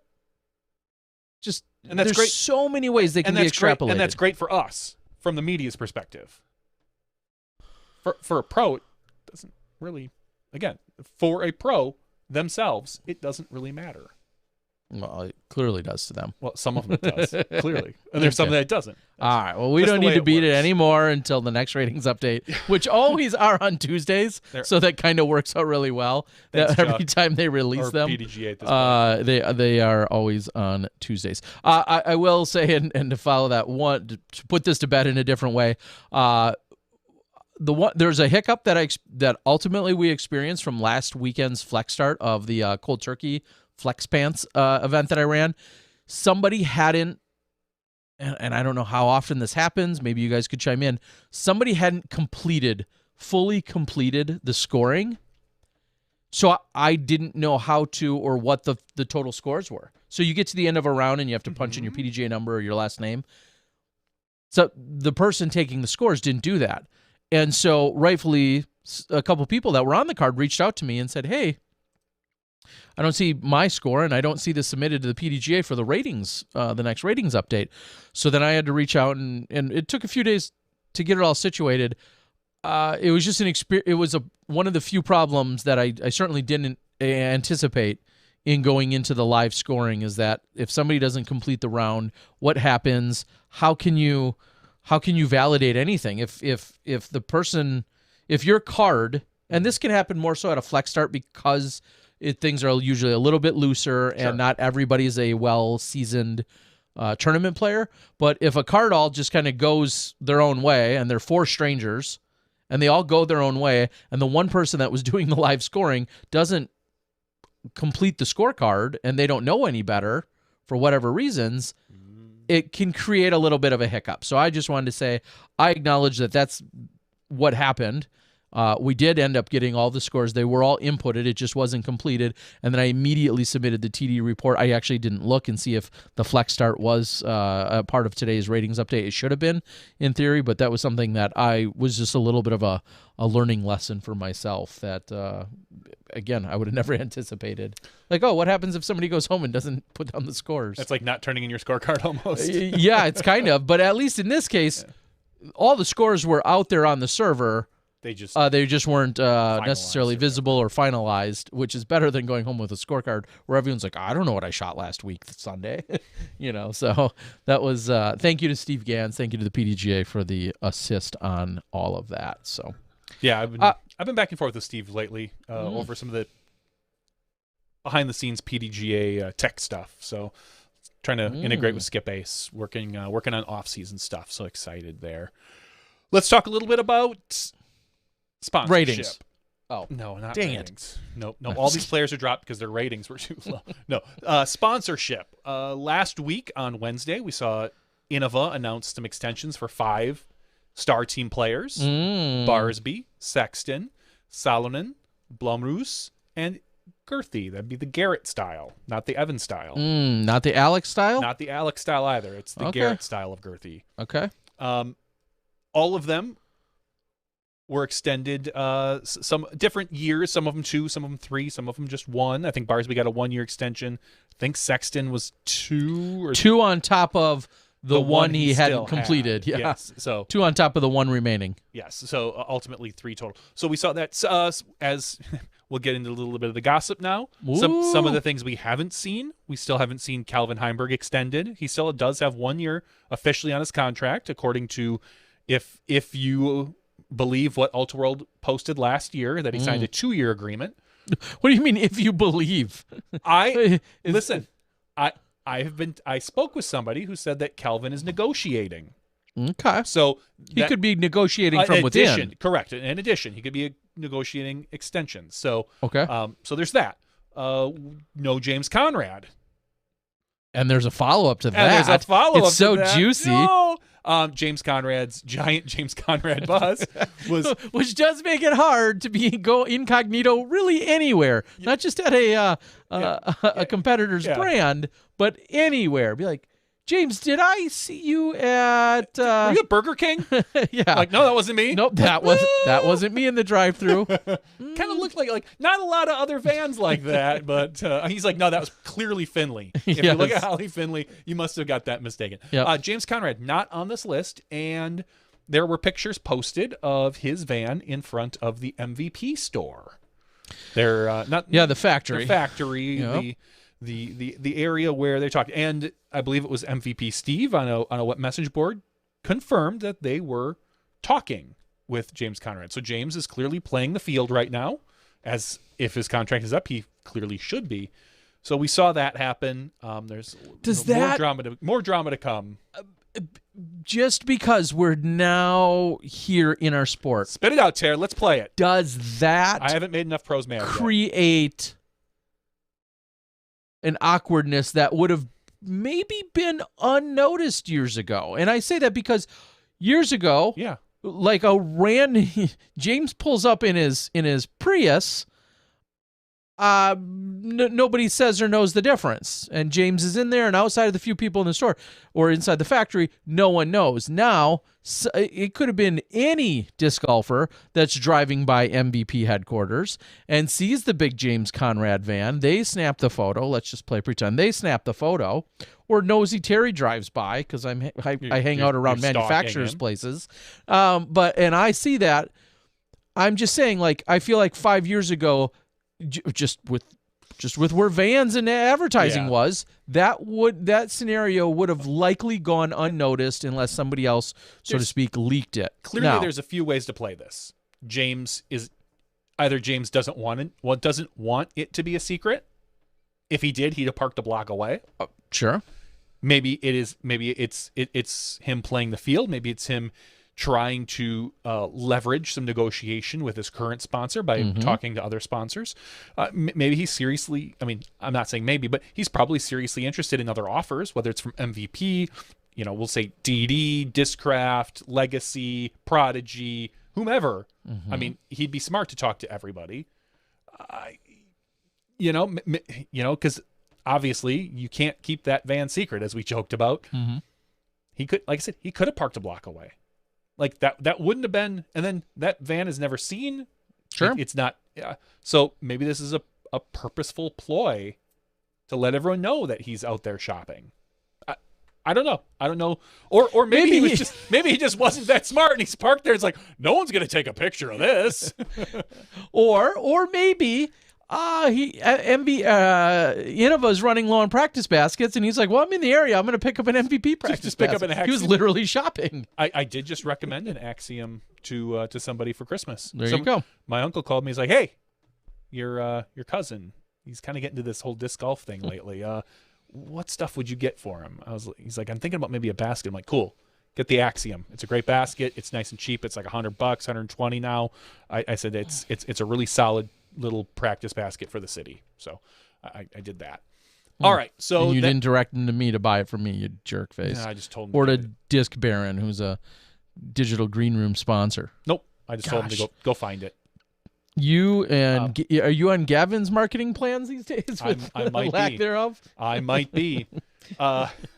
Also, to go along with all of this, in van news, Holly Finley made a very big splash in letting everyone know that her van has officially been wrapped with her sponsor. Here, with Innova. She signed a Innova. 1-year extension and said that it's the best contract she's seen so far, Okay. which is good. No, I was thinking this when I saw that. You get your van wrapped courtesy of Innova. I think she said that they helped cover some of the costs. And you sign a 1-year deal.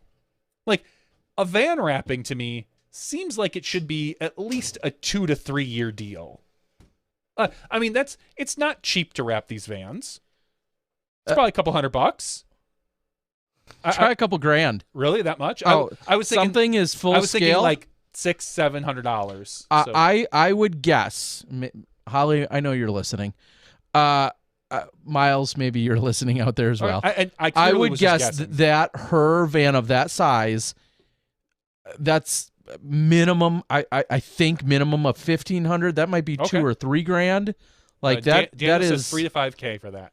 Yeah. So, okay. Yeah. And obviously I'm just looking at one side like an idiot. Yeah. You're probably talking, 2, 3, 4, $5K Okay. on especially a van that size. I mean, she's got a James Conrad size van. I think hers is a Mercedes or Extended, something. yeah. But yeah, it's a large van. It's not a little minivan. Okay. So Yeah, those clearly, are pricey. Clearly, I was underestimating the cost. Largely, yes. So either way, like that's an expensive investment then for a 1-year deal. Now, I agree. I don't think she probably has any plans to leave Innova at this point, but you never know. So I think that is a good gesture on Innova's part to say, we have faith in you, we believe in you, and even if it's only a 1-year contract, I think that shows some dedication.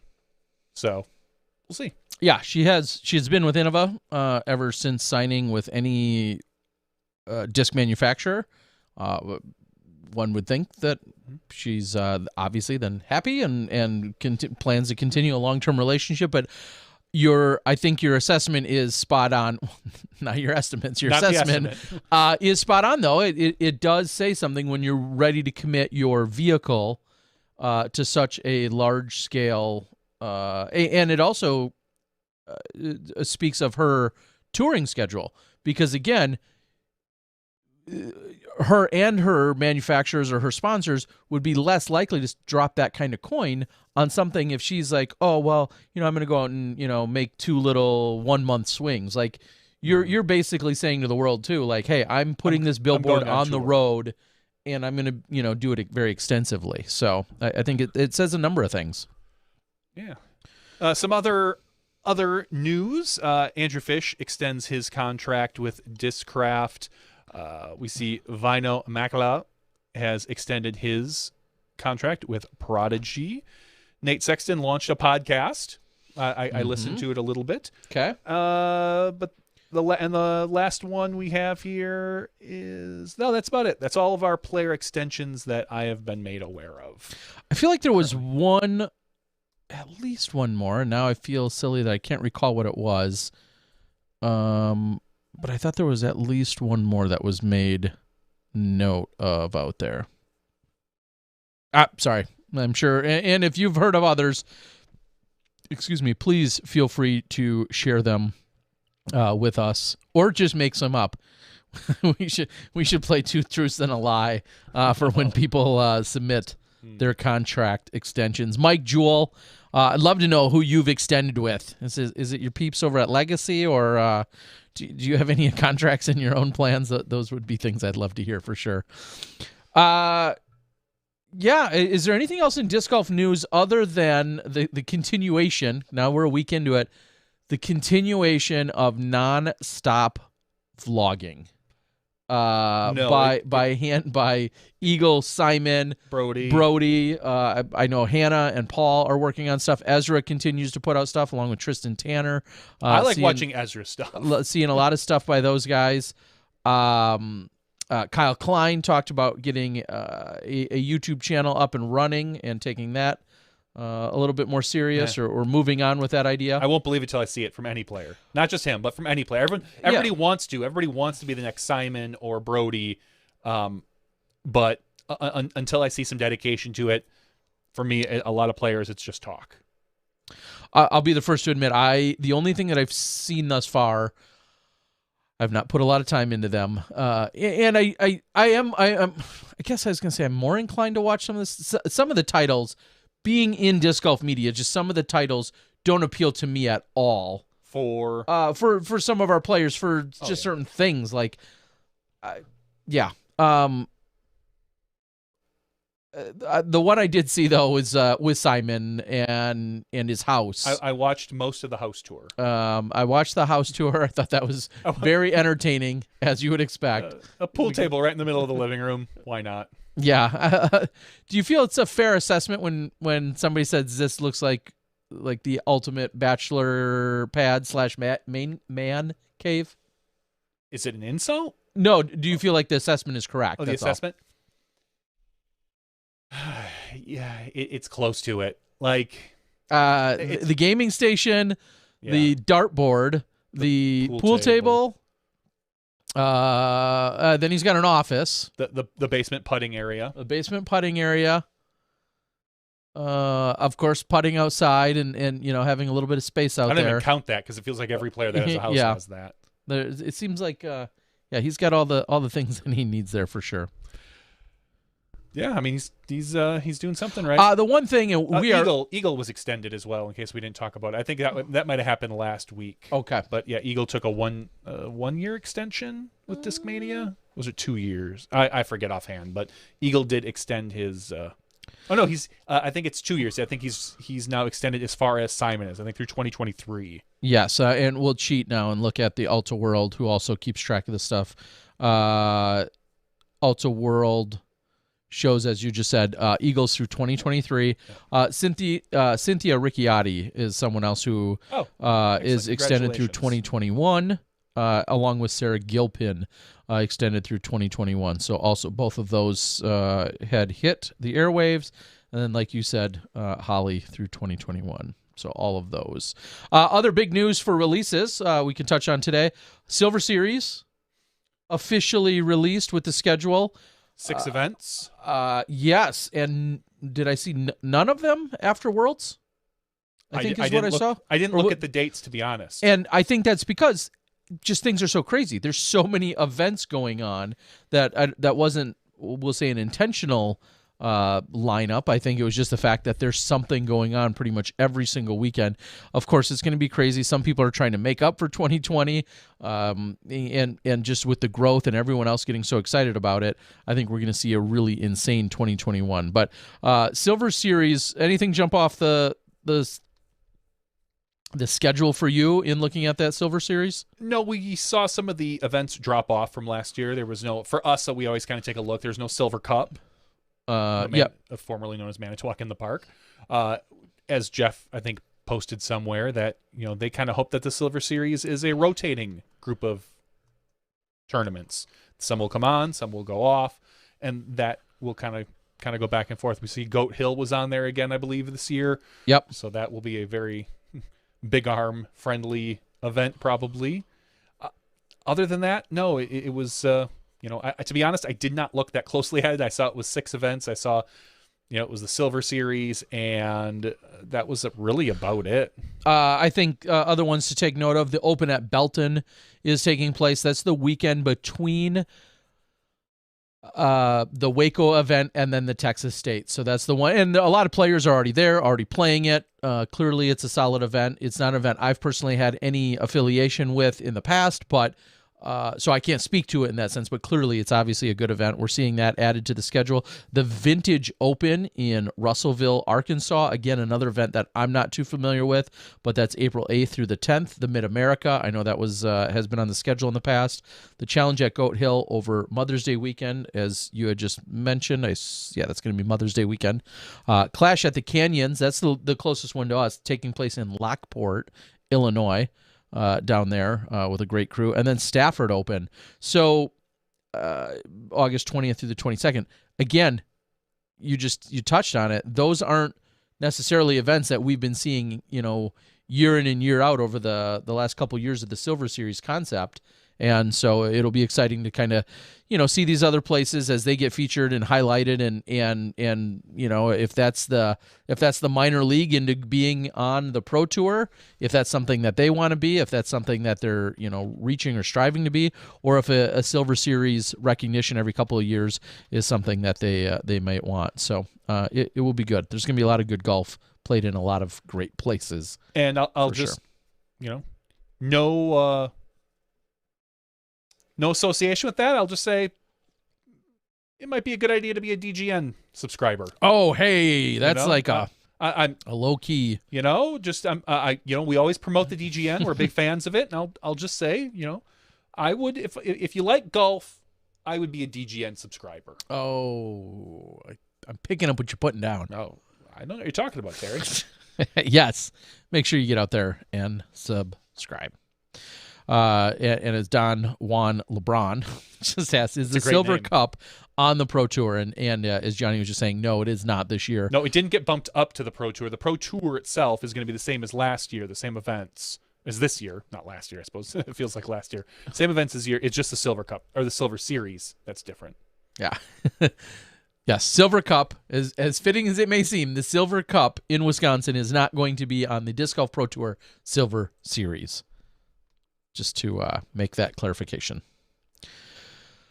I feel like there was one other set of news or announcements. I'll throw out the tease, although we have some details to work out with them. They lobbed it our way, and we have to lock it in. I think we're working on something with our friends over at Birdie, the disc golf game. And it will greatly benefit you as Smashies, as viewers. And it's, in fact, I don't think you have to do too much. So stay tuned on that. I'm guessing by next week we should be able to have all the details locked in. And in upcoming weeks, just thinking ahead a little bit, I know there's also going to be some big news coming from Scott Stokely, who's working on some stuff. He's got like 3 podcasts going, I think. Yeah, so I know that we're going to be talking to him sometime soon. With some of the action that he's got in store. And then there's some questions that we'll have to get to a little bit later with regard to more details on the various tours and scenes. I don't know that we have too much for the other stuff for the regular show here, Johnny. I think we're good to wrap it up, Terry. Yeah, and if there's anything we forgot that we need to still bring up, well, that's what the after show. It's our catch-all. It is our catch-all. If you're looking for last week's podcast, it was not released as an audio format because it wasn't here recorded. At the very beginning of this week, at the very end of last week, I tried to grab it from our YouTube page, but I had some issues with that, and then I just totally forgot this weekend to do it when I was here at home. So I'm hoping to kind of pull that audio out probably tomorrow, and we'll probably release that sometime later this week. The regular podcast will come. This podcast will be out tomorrow. Last week's podcast maybe it'll be out like Thursday, and then the after show, as always, will be out on Friday. Unless you're a Patreon supporter, which you should be, then you just get everything tonight, this entire show. Patreon.com/SmashBoxxTV. Tonight, we're going to be giving away a disc member box. Look at that. Not to be confused with a disc in a box. Different, disc in a box. Although I will plug that. Yeah, but disc member. Disc member, the subscription service where you can continue to get stuff. This is actually a really big one. Normally the disc member ones are not this big, which makes me feel like there is something like a hat maybe in there, something that you don't want crushed, something squeezed down. Like a crush hat? Not a crush hat, sorry. Oh. That's circa 2011. No, okay. No crush clothing there, Mr. Bratton. All right. What I'm going to tease out there, though, I've an anonymous source. This is when you know we're getting big. An anonymous source has said that we may see some announcements from one other long-haired thrower on the MPO side. Okay. Different. I was going to say not a jump putt like James Conrad, more of a step putt. And I think we're going to see some news soon from one Trevor Lee Harbolt. So not MJ. Not that long-haired non-step putter. Step putt being the main clue there. So anyway, that's what I can tell you. Not Chris Clemens. I know more. No, I know more, but that's all I can comfortably share for now. So look for some news and whatnot from Trevor Harbolt as to where that may or may not be going. And happy birthday to Erica Stinchcomb, half of our Two Hot Geese commentary. It's her birthday today. All right, we're going to close it out. This has been podcast 327. We, of course, have to thank Ellen Widboom for joining us. Again, congratulations on such a solid year to then be capped off by an even equally as solid closing to the year, taking out the last 6 events, all with first place finishes, and nothing but love and continued success for her as we move into 2021. No one's going to outwork her. I know that. That's for sure. And then also, of course, coming in from Florida is Gavin Rathbun. We got to thank him for joining us. We're going to see and hear more of that young superstar in 2021 for sure. So for Johnny V and myself, Terry Miller, the Disc Golf Guy, again, that's been podcast 327. Stick around for the after show. That's where we give away free stuff and we talk even more nonsense. We'll see you then when you step inside the Smashbox. Thank you to our $2 and above patrons. Your name is listed below in the credits. If you are interested in being listed as a producer in the SmashBoxxTV credits and supporting this and other fine podcasts, please visit patreon.com/SmashBoxxTV.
Hello, everyone, and welcome to SmashBoxxTV's podcast 327 After Show.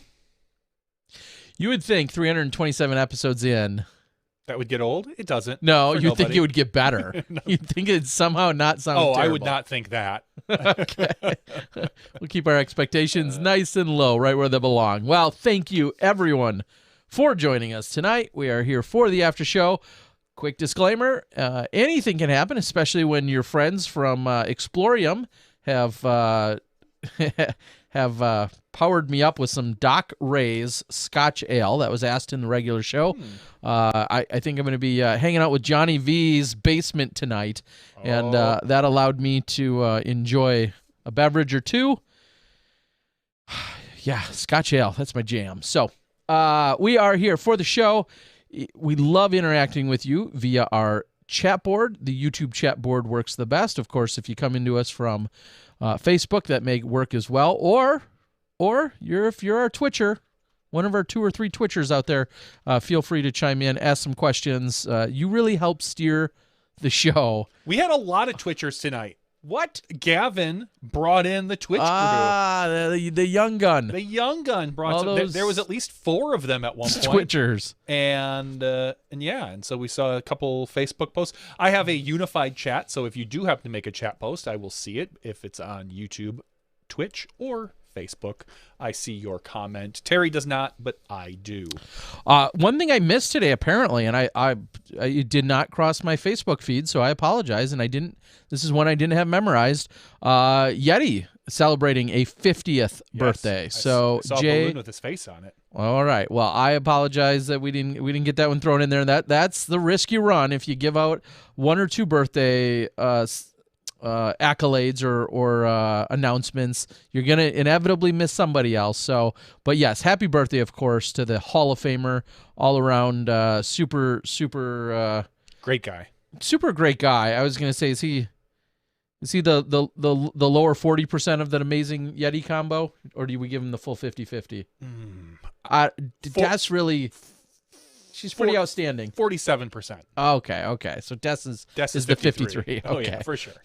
I think he would be good with that, too. yes. Of course. So, of course, happy birthday. I think that's an extra percentage for each world championship she has. Ah, there you go. That makes sense. We can give him that. So, happy birthday, Jay, as we hope you're out there watching or listening one time or another. So, after show, also... I'll tell you now, Ian taking a flight to Gainesville and back.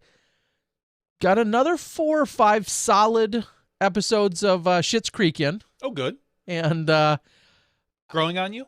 No, I've always liked it. I have. I don't want to say it's a little predictable. Of course. I'm surprised. Here's what I will say. And, are you into season 2 yet? Yeah. Okay. And what I find funny is that for as much as people really like it, myself included, I don't think it's that crazy or really out of the box or no.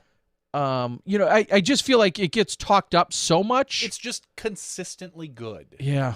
Like it's kind of and I equate this to the TV show Ted Lasso, which you have not watched. It's on Apple TV Plus. Maybe tonight, if we end up with this, I'll show you one. It's just it is a show that is just good. I wouldn't say Ted Lasso is like spectacular, like it's gonna blow your socks off, but every episode is like an 8 out of 10. You're like, wow, this is just always really good. And that's how I feel about Ted Lasso as well. And the upside of Ted Lasso. Would I like it? Yes, I think you would. All I think right. the upside of Ted Lasso is it's also a very positive show. Like it's not snarky, it's not dark, it is just all around feel good, funny, well done show. It's I think the writer of Scrubs, Bill Lawrence originally is doing that, and it just overall I was skeptical. I was skeptical going into it, and I can't wait for more. It's just that type of show. All right. Well, maybe that's. I will admit, the one time I actually get it, I feel like the closest thing I get to true relaxation now has been on planes, because thanks to being able to download Netflix and then consume it. Normally, I've always tried to find more work to do or something on a plane and keep myself preoccupied. The one time I just completely zone out has been now on Netflix on planes, which is not as common as it used to be this year. But that's been the time that's given me The Last Dance, with Save the Last Dance with Julia Stiles. Yes, great flick. I watched it 2 or 3 times this year. No, the of course the Bulls documentary, and then being able to then consume at least I is there 3 seasons of Schitt's Creek? 5. 5. Oh wow, really? Yeah. I gotta fly some more then, because I think I'm in season 3. And I have very much enjoyed it. So 4 or 5? I think it's 5. I think the 5th season. The other thing, which I need to ask you, do you have noise canceling headphones? I do. Oh, good. The game changer on an airplane. I bought a pair. I bought the AirPod Pros, and I love them. Like, especially on the flight, because the other headphones I had just let every noise in, and it was hard for me to hear what I was trying to watch with engine noise and people talking, and I put these on, and there's a few different settings, and I changed it. Just goes like, it just shuts out everything, just whoosh. It is phenomenal. I got a pair of, I'll sidetrack briefly, I got a pair of Sennheiser noise canceling headphones last year for Christmas, I think, and I think they were around $100, and I really love how they cancel the noise. I love their functionality. They've been nothing but impressive, but with my big fat head, you have a big fat head. They're tight. Oh, they're over the head. They're full blown, headphones. You probably have them here with you. Yeah, coincidentally, I happen to have them right here. They're nice. They're really nice. I like these. The padding is great, and no matter what size I extend them to or not, they just clamp hard. You just got a big melon. They clamp hard, and it feels like a lot of pressure on my big head. I'm sure it is. But so if you don't have as big of a head, I would highly recommend these. These I can break are them, nice. Cut them right there, and I don't know if that's gonna help. I forget if these are the 450s is the model. Anyway, I really do enjoy them. I think they're great. Yeah. So the other thing that I took a break from Schitt's Creek, and I had randomly downloaded with no recommendations or anything other than just randomness. I had downloaded the first 2 or 3 episodes, I don't even know how many there are, of Inside Bill's Brain, Decoding Bill Gates. Okay. Documentary says take a trip inside the mind of Bill Gates as the billionaire opens up about those who influenced him and the audacious goals he's still pursuing. Sure, he's trying to eliminate basically disease and famine and those things, malaria, all sorts of things. Whatever. I think he's just trying to put something in me so he can track me, and then eliminate me. He is. I mean, that goes without saying. I watched the first episode, and it specifically, spoilers out there, it specifically touches on sanitation, toilets, sanitation in countries that don't have it. And first of all, what an incredibly eye-opening problem that someone like you and I clearly do not think about, not on the regular, and even after seeing it, it's just so incredible to think, I don't know, 47% of the world doesn't have adequate plumbing and sanitation. It was so eye-opening just as just at face value, the background to it, and then obviously as it progressed, the innovation, the inventions, and so on and so forth as it developed. I'm excited to watch, of course, more of the series, because I think even if you hate Bill Gates for whatever your reasons are. I was just going to say, like, he has really, in general, for most people, I think, really flipped his, I don't say his perception, our perception of him. Because he was... Well, some, sure. We'll just say for the smart people, for the normal people, for the average people, not the crazy conspiracy losers. Okay. Because when he was with Microsoft, he was a ruthless businessman, undercutting people, buying companies, just putting them out of business, and some capitalism at its most ruthless, finest. Correct. Zero care for basically anything other than the bottom line. It felt like He leaves Microsoft, Mm-hmm. and he becomes this. No, I don't want to say he becomes, but he can finally maybe show his philanthropy, his care, his all this other stuff that he's probably always wanted to do, but now has the means to do. It's really an amazing turnabout, I would say, in like just a relatively short span from when he left Microsoft to when he started doing a lot of this stuff. So, I think more than anything, whether you love or hate him as a person and his foundation and what he's doing or not doing, I anticipate that more light will be shed on these problems, which whether he's solving them or some other millionaire or you or I, whoever it is, these are clearly problems in general. And it was I thought it was very enlightening. Now, I do not subscribe, and I'm sure there are listeners out there that do, and that's fine. I do not subscribe. I never have subscribed to the theory that he's trying to create a vaccine that's going to then implant a microchip in me so that he can eventually just kill me. Which he has nothing to do with vaccines, but I think not personally. Like, he helps fund them and helps to, but like he's not. I think he's writing the code for them. No. I just know I've talked to enough people on the internets that I'm friends with that just are very anti-Bill Gates and everything, their foundation and all that they go for, and that's fine. You can be. I will just say that even in watching one of these videos, it was really eye-opening to me, the background and the story, to just even just the iceberg, the tip of the iceberg of what he's involved with. People think like Bill Gates wakes up every morning and is like actively writing code for how to kill you, Johnny. Like, I'm just saying, people believe that. I don't think Bill Gates is trying to kill anybody.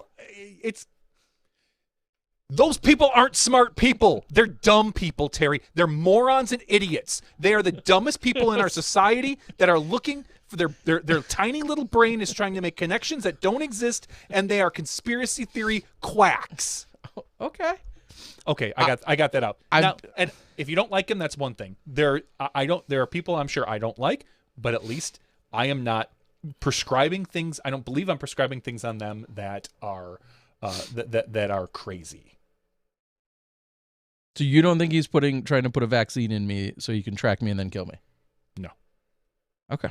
Well, some people think that.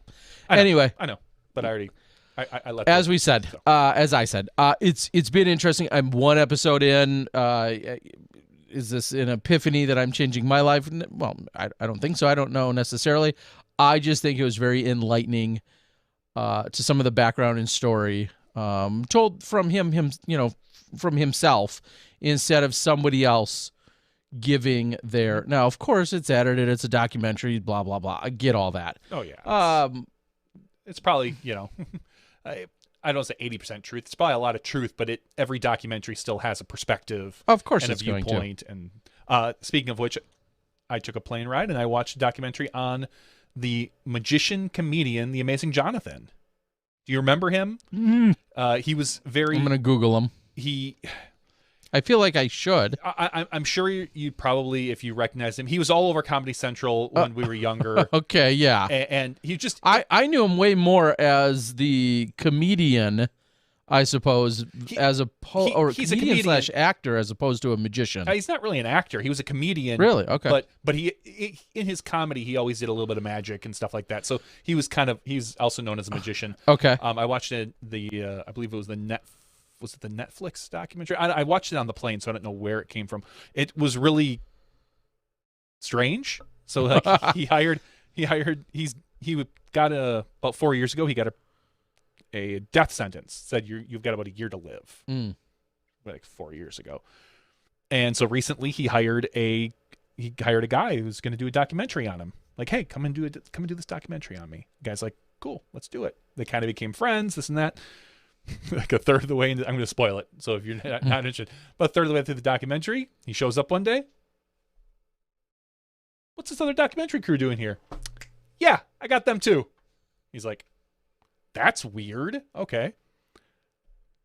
10 minutes later, he's doing a thing. Wait, who's that guy?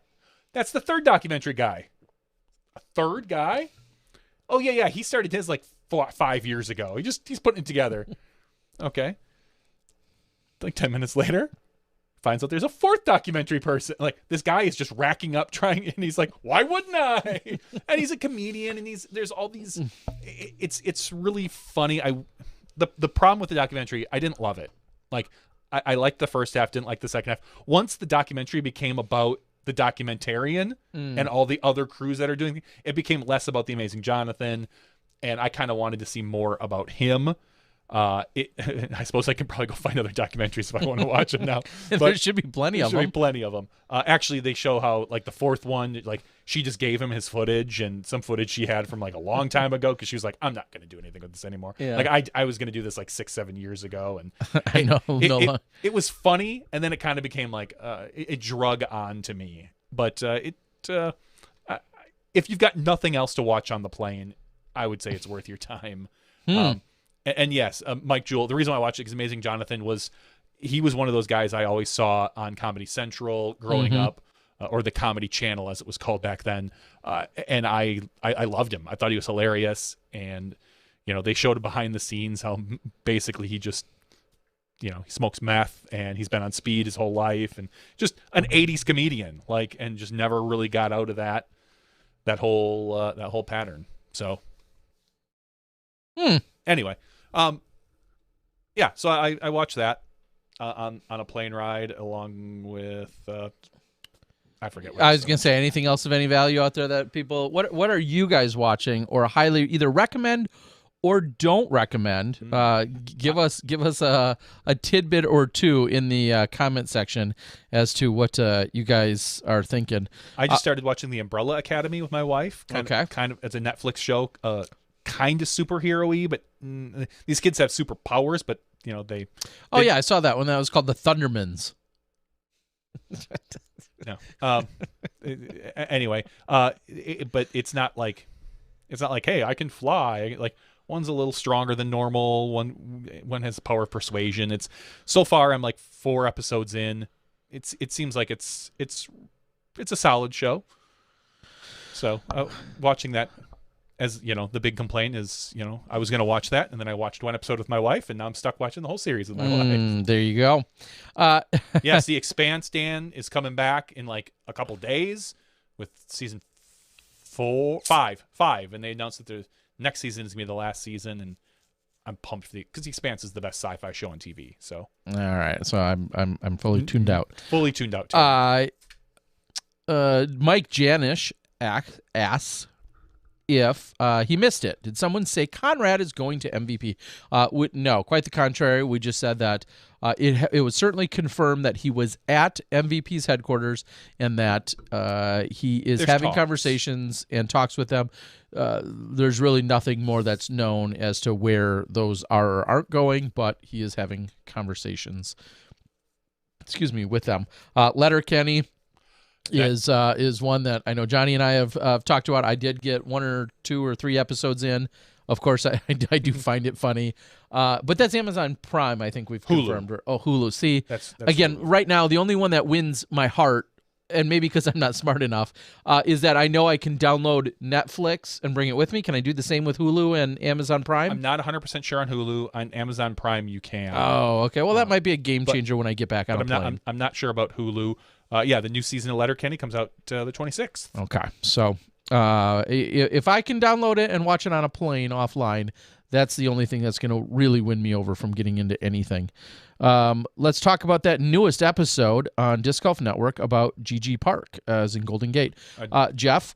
I haven't watched it yet, to be honest. But I have not had a chance to watch it. I don't know if is it a mini series or like a documentary or a mini series? I think it's supposed to be a mini series. Is that what Johnny Disc Golf is doing? I think he's involved in that somewhat. I know that he is actively involved with it, and unfortunately that's about the extent of what I know about it. I have not consumed any of that myself.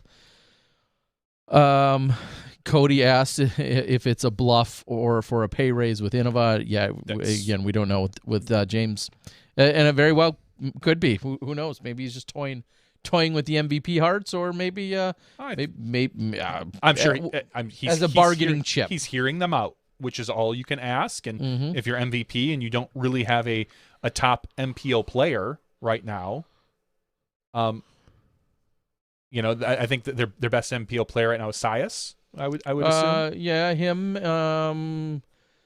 I think he's probably the biggest name on as far as MPO. I know obviously Matt Dollar as yeah, well. Matt Dollar. You're right. Sorry. Yeah, a with couple of them. FPO, they have Sarah Hokum, of course. Yeah, Elaine King And Elaine King.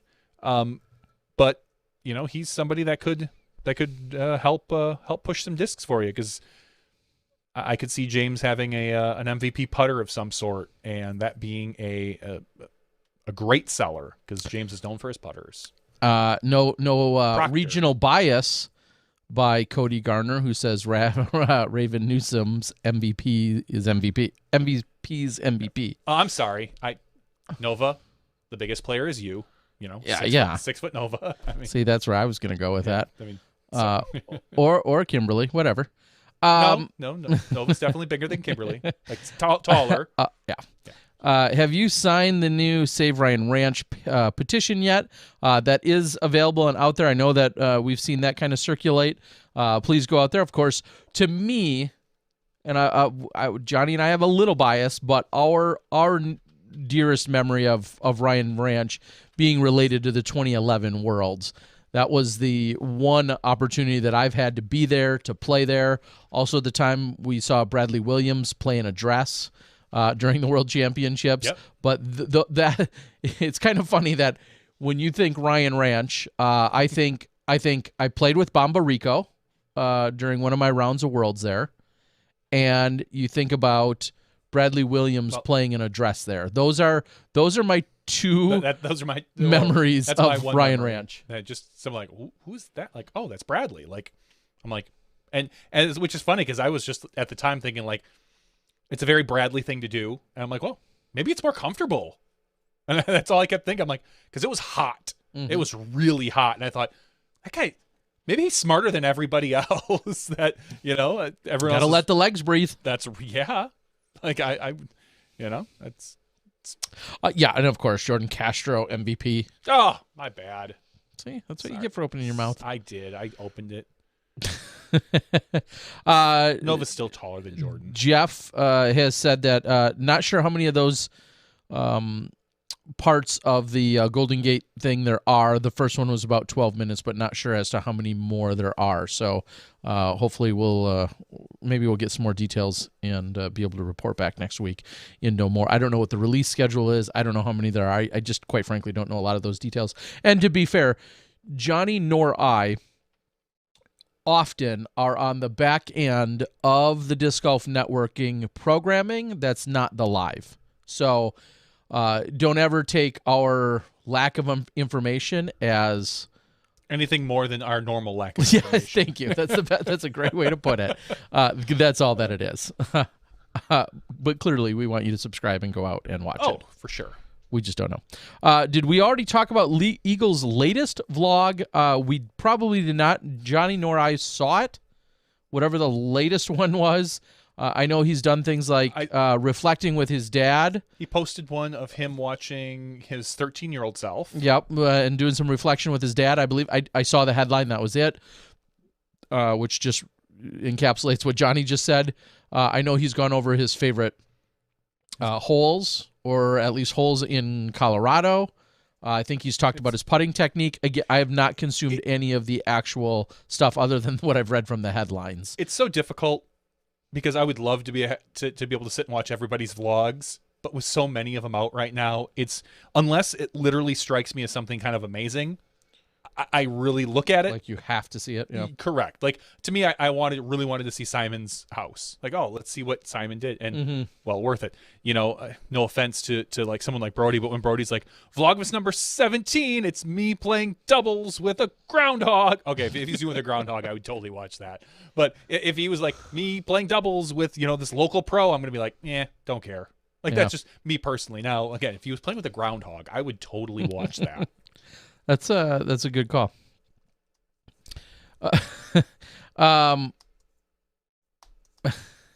It just, I'm kind of chuckling as I'm looking. When I do on a day like today, as we talked about in the regular show, so I won't harp on it, but on a day like today, when I scroll down my Facebook feed and it's just nothing but ratings updates. And to be fair, rarely is it. My ratings went down 9 points. Blah blah blah. Nobody posts when they go down. Nobody posts that. It's always my rating. Oh, it only went up 3 or went up 13. How did you do? Rarely do I ever see anyone post about how much their rating has gone down. So I don't know. It's just inflation, man. That's what it sounds like. I think everybody's something like that.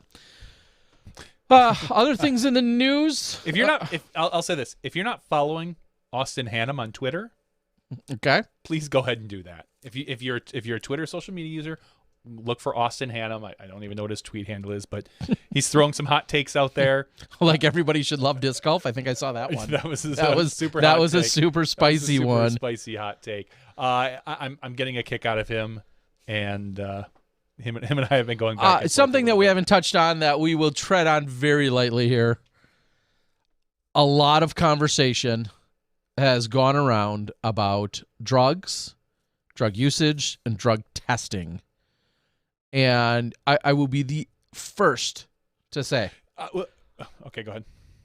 I have not kept up on a lot of the arguments. Maybe because I feel like it's such an old, played out, regurgitated set of arguments that no one is going to write something that I haven't read before about it, good, bad, or otherwise. Mm-hmm. So when I see the argument, I kind of now just scroll right past it. I feel I've been around long enough to see these arguments go back and forth for so many years. At one point, we researched, SmashBoxx researched paying for drug tests for world championships. Yeah, we looked into that. That was years ago. Oh, God, already. that was like the first year of SmashBoxx. Yeah, we were just curious as to how much it would cost. And sure. So all of the arguments have been said or have been at least posted more than once, so there's nothing new. And I'm not going to say I have a whole lot to chime in on about. I just know it is a very hot topic that has circulated around, and I think I can summarize it by saying there's the talking about marijuana, the pots, the weeds, other stuff, I think it's called. There's talking about that, and then I think the bigger conversation that people are trying to arrive at possibly are other things. I think of Adderall. I think of other substances that people are trying to get more to the point of. But then it circles back to legalities of pot and not, and recreational in various states, and all of those arguments. I get all of those. But anyway, I feel like that's where that argument continues to just circle around, and then payment and enforcement and everything else. $270 approximately. I'll say that it would probably be more for the PDGA or the Disc Golf Pro Tour. $270 per test is what the NCAA pays, and they test about 10,500 people per year. I'm guessing they get some sort of discount if we were testing. Figure, let's just say 10 to 12 events. Maybe you start slower and you do a random sample of maybe just, maybe 5 out of the top 20 people, 5 to 10, just do random every time. That's sure. I was just going to say, or even to round it, say 20 events at 100 people, the top 100. Yeah. There's what? It's a lot of money. Yeah. I mean, so that's to put it in perspective. To give my super hot, spicy take on it. I don't think it's worth it. I don't think the money's in it. I don't think, especially not for recreational marijuana at this point. It's becoming too accepted and legal in places where testing for it, I don't think it's worth it. You want to have a discussion about testing for Adderall, testing for PEDs. People are like, some people say, oh, you're not, there's no point in PEDs because it's not about strength in our sport. Then the argument is, well, look at someone like, I hate to even say him, Ezra Aderhold, who works out a lot. What PEDs would do for someone like him would be able to recover faster. And so you're not worn out. He works out a lot. And that's what someone, which breaks down your muscles in your body. And that's what something like that would be able to build back up. So, just as an example, clearly, it's, I don't know. It's just not, I don't know. I think there are other things we can look at in our sport before we get there. And again, as expected. Lots of I understand. There's a lot of really heated conversations that can take place from them. For me, at the end of the day, they're all regurgitated, and I don't think we're going to see that move forward. And the funny part is, I feel like that was just started by the players, some players talking about it as an idea, and then immediately it gets attached to someone is or isn't doing it. And I don't think that necessarily there's even the authority to claim that the PDGA was backing it or the PDGA is doing it. I think just somebody said, well, if they do, I'm out, or they are going to, or there's talk of it. And then just like any other story, it just kind of blows up into. Here's what I think. If the PDGA says that they're thinking about it and you say you're out, bye. I don't care. Yeah. I don't care who you are. If you're going to if that's your soapbox to stand on, adios. Sorry. Like that's kind of how I feel. All right. Well, so other big news though, as Dan, hype man Dan Reynoso out there talks about if we need drug testing to get into the Olympics. I think the other news about the Olympics today though, right? Breakdancing? Breakdancing is going to be in the Olympics 2026 or something. I thought 2024 maybe? 2024, is that the year? I don't know. I know with COVID everything's shifted around. I don't know. I mean should disc golf be there? Disc golf's been around longer than breakdancing.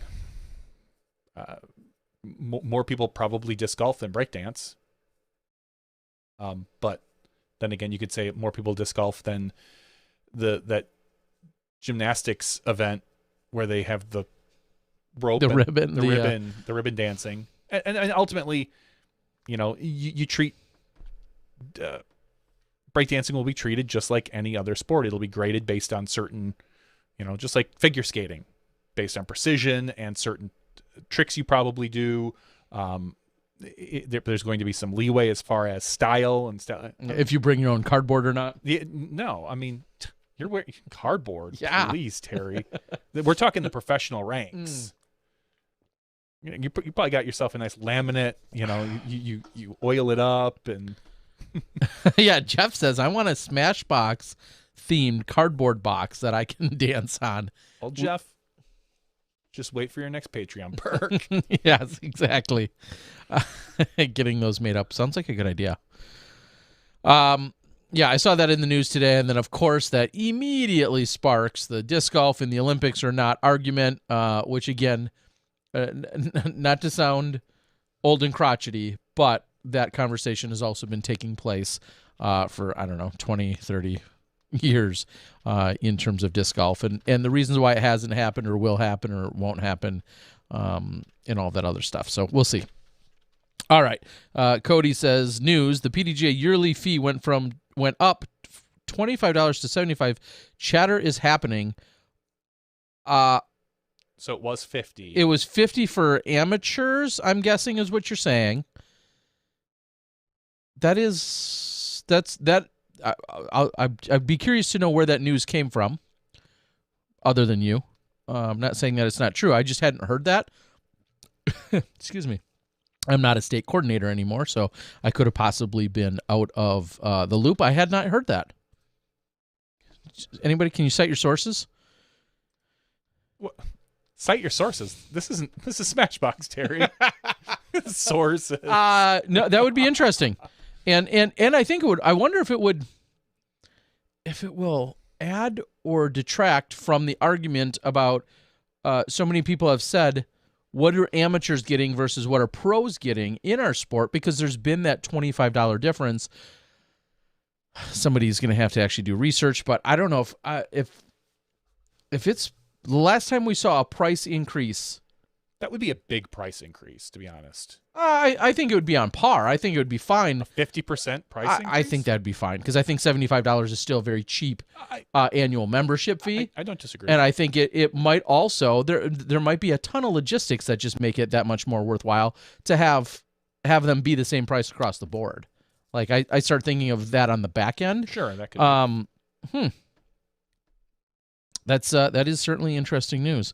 We'll keep an eye out for that, and if that is the case, we'll make. So here's my pro tip, because I always have a pro tip. My pro tip would be that you can go out to the PDGA website, and they implemented this a few years ago, and I don't know if enough people either don't know about it or don't take advantage of it or can't or don't care. All of those. You can renew your PDGA membership for multiple years I did it. at a time. So if years. you don't want to feel pestered or bothered by, oh man, is it December and money's tight or it's not, or did I renew and I'm about to go sign up for a tournament because it's December right now, but I want to play in this tournament that just opened and we play it on March 1st, and I've got to be a member by then anyway, so should I just do it? You can renew for multiple years. Now, I don't know if they are in any way limiting that. You could also become a lifetime member, but as an Eagle, Is that $1,000 or? I forget what a lifetime membership is. Feel like it's more than that. If there was only a thing called the internet and pdga.com/membership, we could take a look right here, right now. Yeah, Let's do that, Johnny. To become a professional member that expires in 22. So right now you can register for your membership for up to 2025. It would expire December 31st of 2025. Sam is saying 4K. Jeff is saying 2,000. Okay, so somewhere in that neighborhood. Somewhere around there. Yeah, I actually looked at 3 years ago. I signed up, I believe, for a 3-year renewal with the PDGA. So this is, this is it. I debated becoming a lifetime member, but I just, it was hard for me to drop like whatever it was at the time, couple grand on it, and just think like, yeah.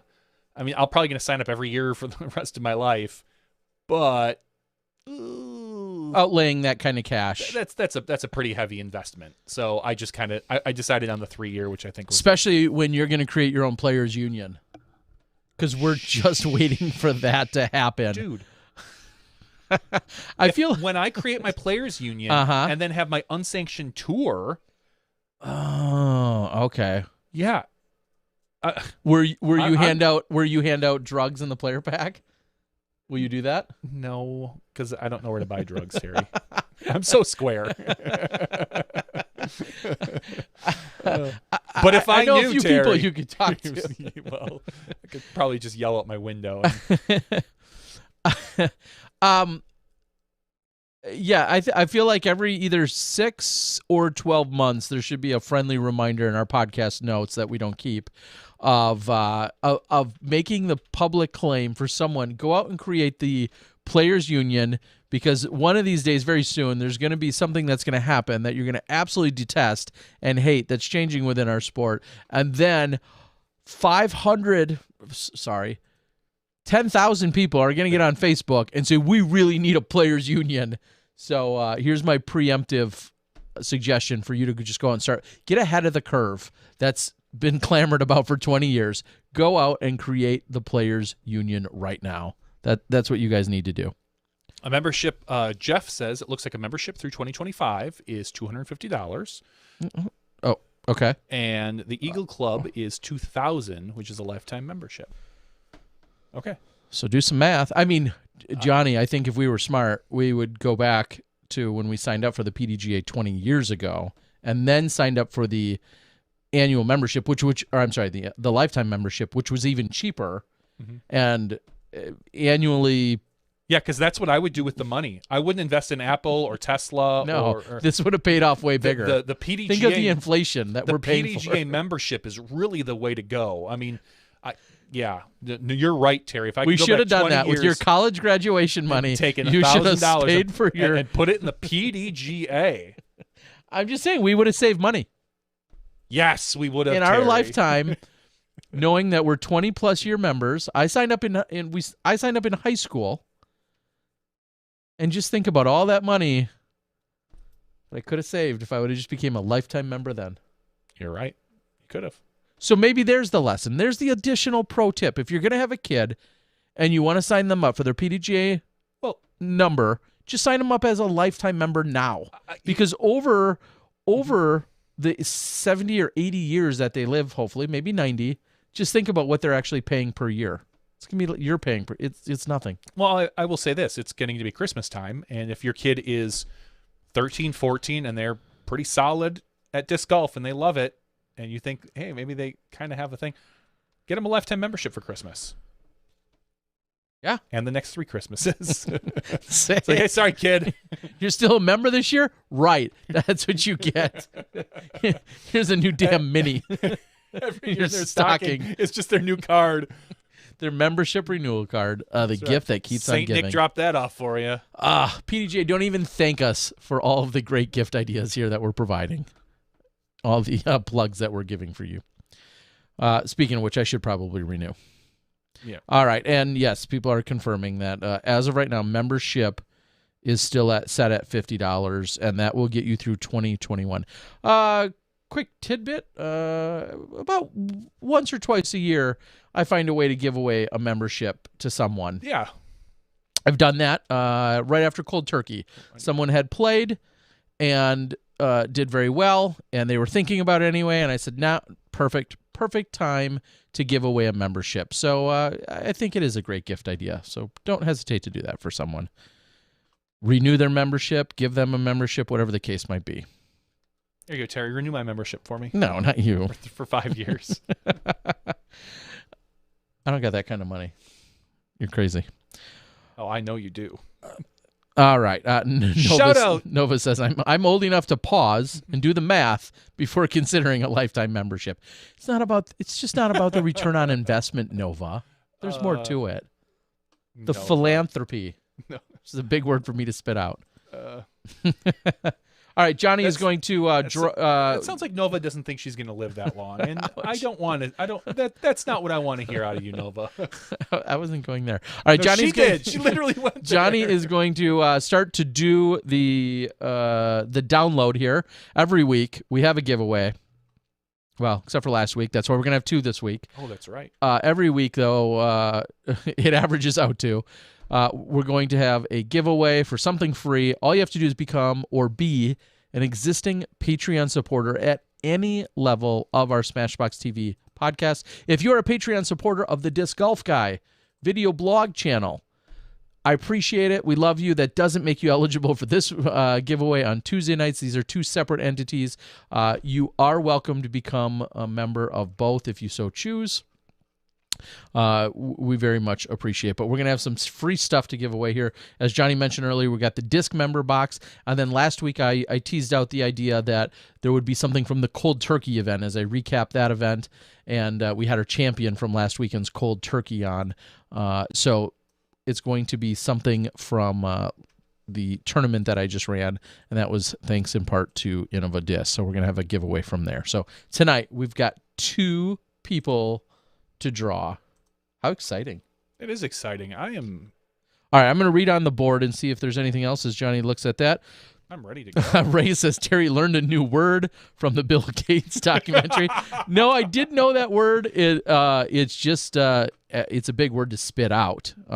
So I did know it before that, believe it or not. I know that might be tough. Pin Deep says they want to make a super chat contribution before I show their comment and plug them. Okay, yeah, we can do that. Just we'll wait on that if you want to make that happen. In January, can you change the name to After Show? No, After Snow. Oh, after. Oh, whoa. Oh, I'm gonna have another beverage. To After Snow. That's clever. I like that. After. Yeah, we haven't seen any snow. Not yet. We're not going to see any probably at least for the next week and a half. Wow. So we're going to get probably close to Christmas before we have anything. So, oh, geez, Terry, one at a time. He pulled out the other 3. Oh. They're a pain to reach for. Settle in, boys and girls. Terry's got 3 more drinks. No, they're a pain to reach for, so I just figured I would cut out the middleman of me leaning over. Woo! All right. I should have poured myself one, which I did not do tonight. One with water. Got really warm in here. Okay. So. All right. So we have 198 people and eligible for a Patreon giveaway this week. Remember, sign up at patreon.com/SmashBoxxTV. This is the best Patreon you can sign up for. All the other ones suck. Other than Terry's. Other than the disc golf Other guys. than disc golf guys, because he gives away cool stuff too. But ours, we give away a lot of stuff. We got some really cool benefits. We got some great tiers. You know, if I don't say this very often, but if you're a Patreon supporter of somebody else, take that money out and give it to us. That's all I'm saying. I mean, or it's take not it out tough. of your Roth IRA. No, don't do that. Okay. No, don't be stupid dumb. with your money. Don't be silly. Okay. Mm-hmm. Go back in time and invest in the PDGA, but not Tesla. Yes. Or any other massive stock that went up, like Amazon or Apple or anything like that. Yeah. But yes, take all your money out of other Patreons and give them to us. That's all I'm saying. Merry Christmas to me. Anyway, we have 198 people eligible for this giveaway. Patreon.com/SmashBoxxTV. Terry, we're going to give away 2 things. Should we just do number 1 and 2? Yeah, sure. All right, so here we are. The very first person you draw. Now, this is for last week's or this week's? The first one will be from last week's. Okay, the first one is from last week's, which is going to be related to the disc golf guy and to the Cold Turkey 15 that took place last weekend. All right, pull the number. The very first number is 49. So 49. I sorted it by email address this week. Oh, Johnny, we also have an official suggestion/discrepancy from last week.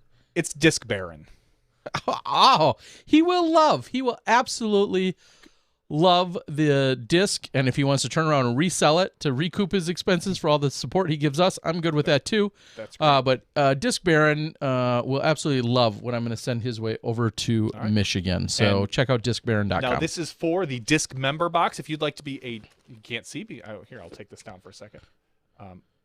If you'd like eligible for this, Smashbox. Otherwise, if you just like disc member boxes, and why wouldn't you? You can go to discmember.com and sign up and thank them and tell them that we sent you. We don't do any other advertising.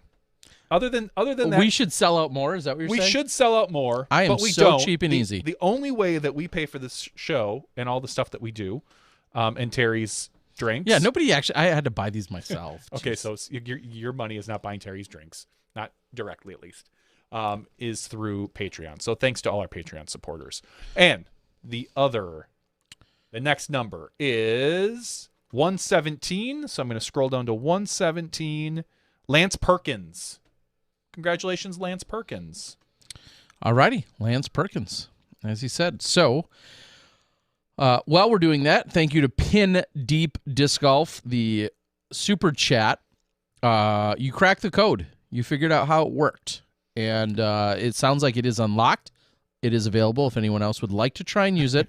But Pin Deep says, check them out on YouTube. Almost up to 250 subscribers. Nice. So Pin Deep Disc Golf on YouTube. Please go check them out. And if it's dirty or perverse or not good, we completely distance ourselves after we cash your $5 super chat. Then just tell them the Upshot sent you.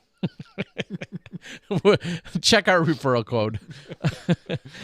No, but thank you, Pin Deep. We do genuinely appreciate the contribution here. So Lance Perkins is getting the disc member box, and Disc Baron will be getting the other giveaway. Speaking of other things going on, I know there's mystery boxes that have rolled around. I've seen them from the likes of MVP. I think Discmania. Discmania is very famous for that. I think Dynamic maybe was working on some recently. So go check all of those out. I just gave away Legacy, a mystery box. I have no clue what's in here. That's true. Legacy also. So big shout out to them. All of those guys. If you want to go out and get something random, it might have a bunch of goodies, but please, whatever you do not go out to Facebook and then complain that your $80 mystery box is only worth $80 because your $80 mystery box might not be worth $400 or $600 when you rip up all the goodies and then you just turn around and resell them. Whoa. Which I'm okay with, but just know it might only be worth the $80 or the $100. That I'm paying $80 for something that's only worth $80? You might. No, it might be worth $120. That's not how mystery boxes work. Yeah. I pay for something. I pay for a mystery box, and the mystery is how much more is my money worth now? Yeah, exactly. Like, is it going to be worth $300 or $500? Think if they had mystery stocks that were always guaranteed to be more than 100% payback. That sounds awesome. Exactly. It sounds crazy too, doesn't it? It does. Okay. Well, then there you go. So And if you sign up for the it's that time of year. SmashBoxx mystery box, you're going to get a DVD of the Beautiful Girls. Yep. And probably maybe an empty can and whatever else I can scrape together. So the SmashBoxx mystery box, you're guaranteed To not be- one of my DVDs. I hope you have an old DVD player. Someone very special might even get the 2 VHS set of Titanic I have in there. Not just one copy. Oh my gosh. I have 2 copies. You have 2 copies of the 2 VHS sets? Yes. So you have 4 VHSs that have Titanic on it. Oh, my heart will go on. Why? Why do you have 2? One from did you own it and then your wife owned it? You would think that's the case. I've never bought it. My wife somehow owned 2 copies of it. Oh no. Oh my gosh. Yeah. So if you're lucky in the SmashBoxx And mystery they still box, are in this house. she might have got rid of them last time we saw them. But gosh, and I I think they're thought back there. I was a hoarder. I think maybe at least one of the sets is back there. Because if there's something Maybe you'll get season that 1 you of could eliminate from this house. Maybe you'll get season 1 of Scrubs. I've got that back there as well. That was mine. Oh my gosh. All right. I love this comment. Christy out on the board. Christy Moore. I hope you're doing well. Christy, I might be in your neighborhood. That's another story. Well, not right now, because that'd be weird. But I might be in your neighborhood soon, or than later. Wait, she writes, wait, did you see the guy that posted that he said he thinks someone at USPS took the good stuff out and replaced it with crappier discs?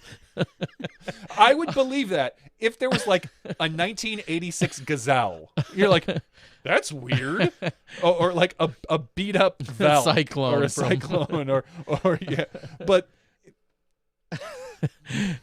you are working USPS hard if you are just waiting for that day when you're like, oh my gosh, this box says Discmania on it. yeah, I'm going to rip it open. I'm It's going to take all the good stuff out, and I'm going to put in some other stuff in now, to be fair, that would be a pretty good gig. That'd be a pretty good ripoff right there because it's Yeah. a mystery box. You don't know what you got. That's true. So you just put random, like, as long as they're like Discmania discs in there, seal it back up, and you're like, oh, cool. I got a Frenzy? Like, I didn't think they made them with called Frenzies anymore. You're like, I don't know. Found it at the warehouse. You're giving me some ideas here, honestly. I think I'm going to hang out at USPS and... I thought I was giving you ideas about just filling mystery boxes with crap.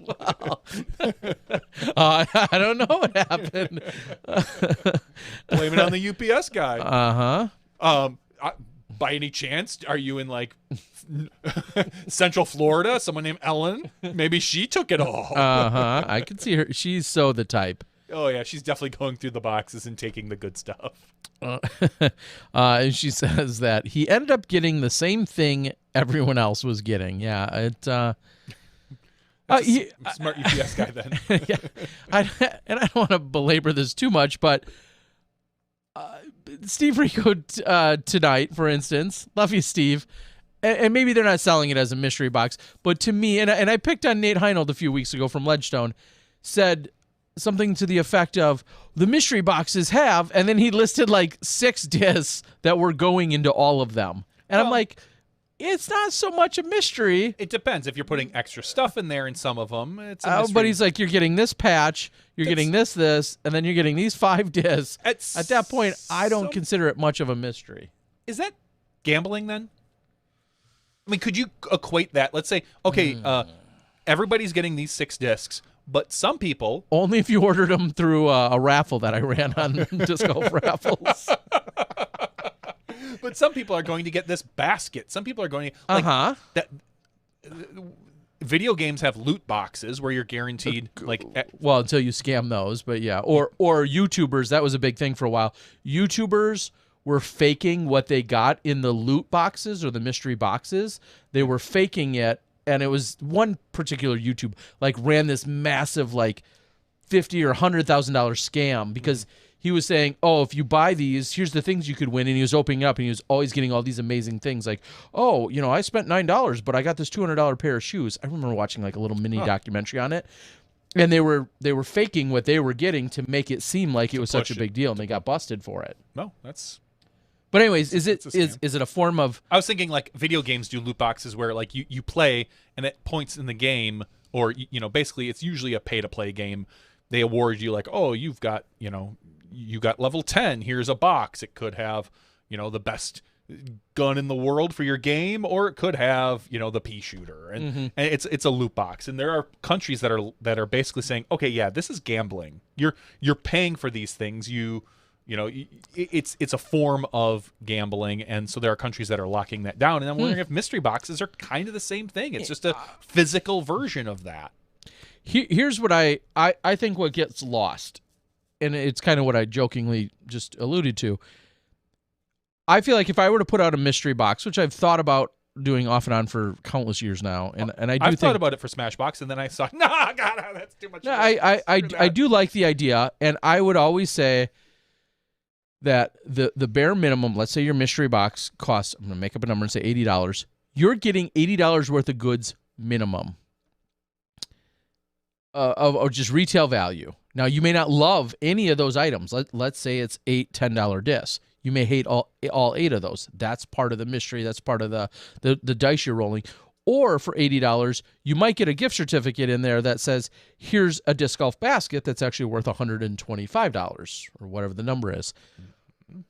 I understand. I agree with you to some extent. That's gambling. I just feel like as long as you meet the minimum requirement of what you're saying its worth is, you're meeting that. You're clearly not going to please everyone. The problem is every person opens that box that they paid $80 for and expects $400 worth of goodies. And then when they don't get it, they go online to the feedback page, which is a lot of people. They go back to the feedback pages. I'm really disappointed with my mystery box. I only got these discs, which equal $80. This sucked. I saw somebody else win a basket. Yes, that's how this works. Well, welcome to gambling. I saw the guy next to me at the slot machine. He hit the jackpot. How come I didn't hit the jackpot? Yeah. And Jeff is saying mystery box will never ever please everyone. I think the biggest. Do you want an old mouse? I've got an old mouse over there. I was just going to say, it's not as nice as this mouse, but it's an old mouse. It doesn't have the USB dongle, but it'll be in the mystery box. I feel like it's just the fact that you're taking that chance, as long as you get what is genuinely worth the minimum amount that was guaranteed or said to be guaranteed with, I'm good with it. And you're rolling the dice after that. USB thumb drive. That'll be in this mystery box as well. I guarantee someone's going to get this USB. I don't know. It's a mystery because I don't even know what's on this thumb drive. I don't think we want to send that one out. It's been sitting here for at least 2 years.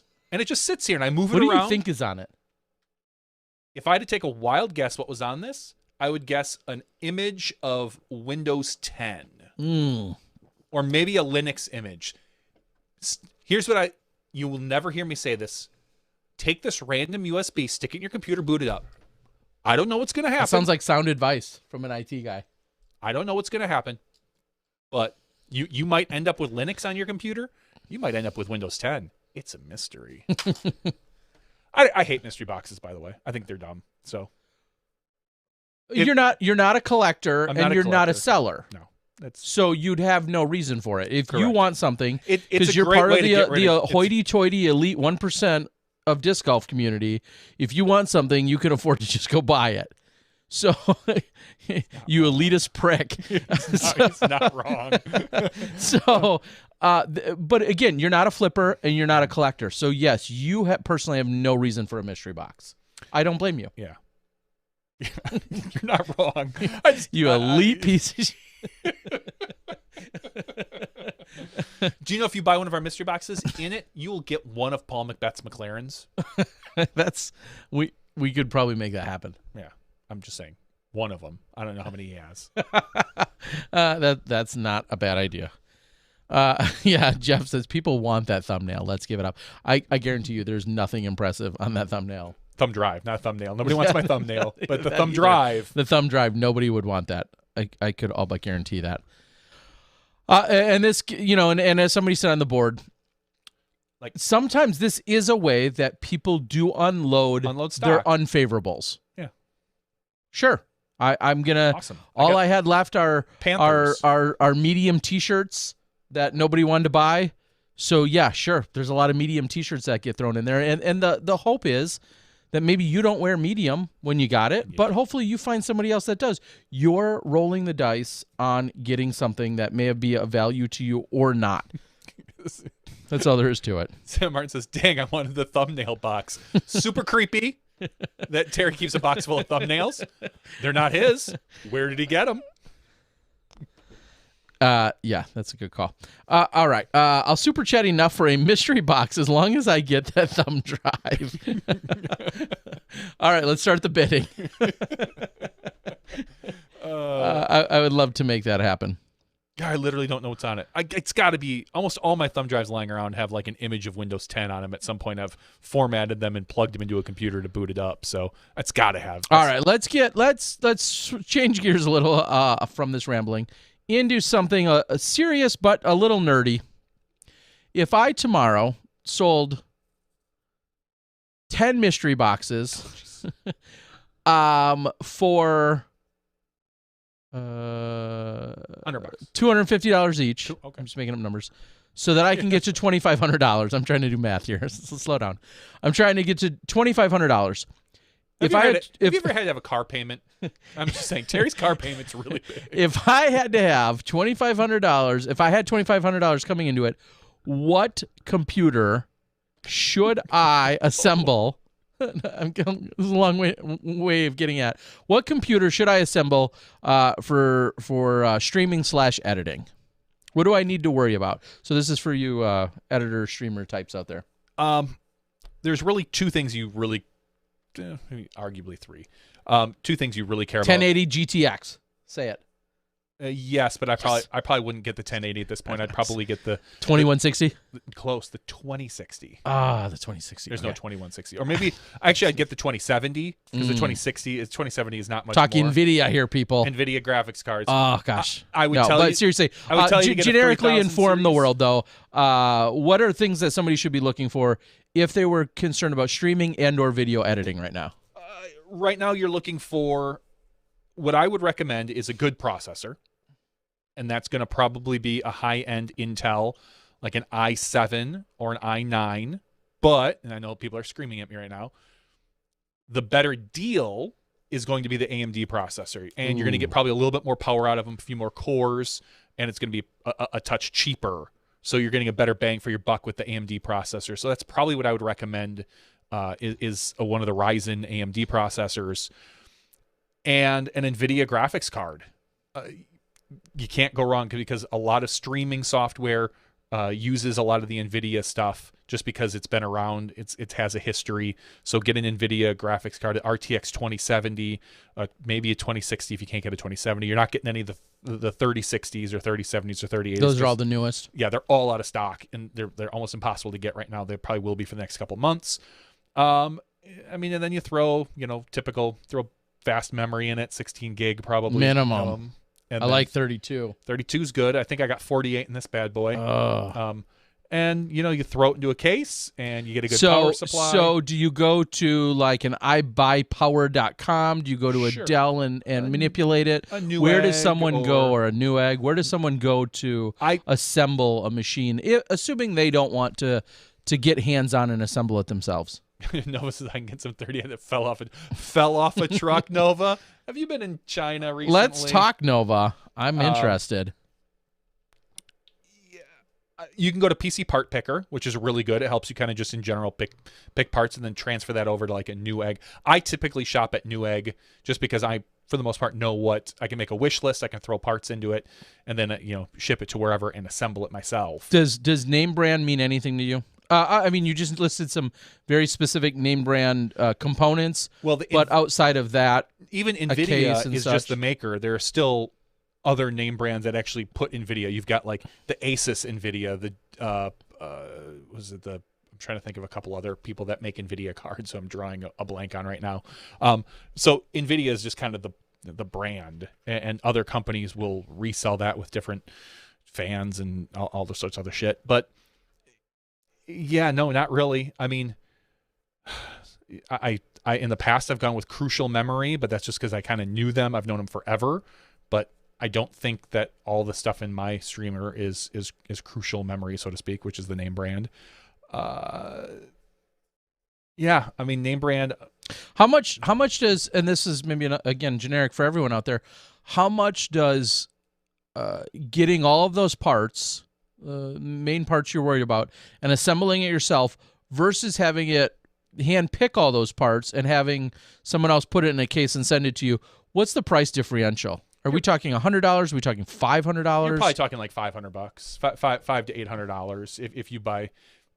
If you were to spec out a high-end machine like that and have somebody else, like you go to a Doghouse Systems, which is a really big one, and like do a part picker, say, oh, I want the high-end this, I want the high-end that, and have them put it together and send it to you, you're definitely going to pay $500 to $800 more, as opposed to picking the parts yourself and assembling it yourself and having it shipped. It's just kind of the way you're paying for convenience, ease of. Yes, they're going to do a phenomenal job with all the cabling inside. They're going to have, because once you start, and it would be, I want to say embarrassing. The front end of my PC looks really nice. When you look at it, it's got one side that's glass. You look at it, and you're like, oh, that's pretty well organized. The back side, where you take it off and it's behind the back of the case where the motherboard screws into, is a mess. And it's just because I've kind of just been slowly adding a little bit here and there, and I'm not going to. I'm not even going to fool myself and say I haven't yet stripped it out. I never will. It fits. That PC is probably in its final phase at this point. I can't imagine upgrading it anymore. Yeah. So I ask you all this stuff because we do get a lot of questions, and sometimes they're personal to me. Sometimes they come into Smashbox. People talk about what are the tools, what are the resources that we're using in terms of doing either streaming, and sometimes it can be multiple cameras. Obviously, our system is a little bit more robust than, we'll say, the average Joe, in that we have multiple camera inputs and servers and things that are connecting to it. Yeah, this PC probably total between $3,500 and $4,000, because it has like $1,000 SDI card that lets us run cameras directly into it. It also has a dual HDMI one, which was cheaper, which is what we're using for this camera. The SDI is for the live units that we have. Like I said, I've pumped. There's a bunch of hard drives in there. There's a bunch of, like, I think I said 48 gig of memory at one point during the season. I just ran out to Best Buy. I was like, I just need some memory, and it's not the fastest stuff out there. It's what Best Buy had, because we were upgrading so quickly with some of the stuff we were doing. Well, so taking all into consideration all of that, for anyone, hopefully some people, there's a couple of you out there that found that useful. But then on top of it, the other large question, or frequent question that comes in, is editing software, and that from whether it's Jomez, Central Coast, myself, I think Ace Run, most of the people that I've talked to, there's a couple people that use DaVinci Resolve, but for the most part, by and large, you're talking the Adobe Creative Cloud. You're talking the Adobe Suite. Here's what I'll say. If you're just starting out and have never touched any sort of editing software, and you just want to do basic video editing, go with DaVinci. Sure. Because it's free. You can get into it. It'll teach you the basics of nonlinear editing. When you want to start getting into kind of specific graphics packages, like what a lot of the crews have, almost everyone's using Adobe because it integrates with After Effects really well. DaVinci has like a piece of software, but it's not nearly as robust. Sure. And I don't know it nearly as well personally. If you're looking at streaming stuff, OBS is a really good way to start. That's free and open source. We use vMix because we have instant replay built in and all the other stuff. But if you're just looking at a good streaming PC, OBS works out very, very well. I think it's what the Pro Tour is using. I think it's what Mo uses in the background for the putting invitational. So yeah, those are frequent questions that every once in a while I love to touch on. Once in a great while, somebody has reached out to me asking about cameras that I use, cameras that Central Coast or Jomez uses. I share with that, whatever the case might be.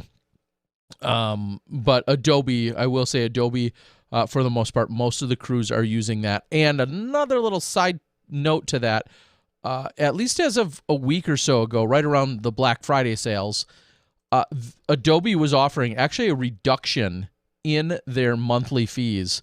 And so I know for myself, for instance, I pay $54.99 or $52.99 a month with a 1-year commitment to paying for the Adobe Creative Suite. They had trimmed that down by $13. So it must have been $52 because then it went down to $39.99 for the entire Adobe Cloud. And if all of this is going way over your head, I apologize. I did want to touch on it. I know some people get into the nitty-gritty and care about some of the back-end details. So yes, Adobe, and hopefully they're still doing it. I'll say this, even if you had an Adobe Cloud an account like I did, I basically called in and said, yeah, I'd like the new price. And they're like, oh, that's for new customers only. And I said, yeah, I'd really like the new price. And they're like, okay, yeah, we'll give it to you. And so they came back and did that, which was really nice. Was it Cody? Cody. If he asked if we can have a live Instagram tour of the studio right now. Here's what I'm going to do for you. Oh, no. I have this camera right here. And take a look at this.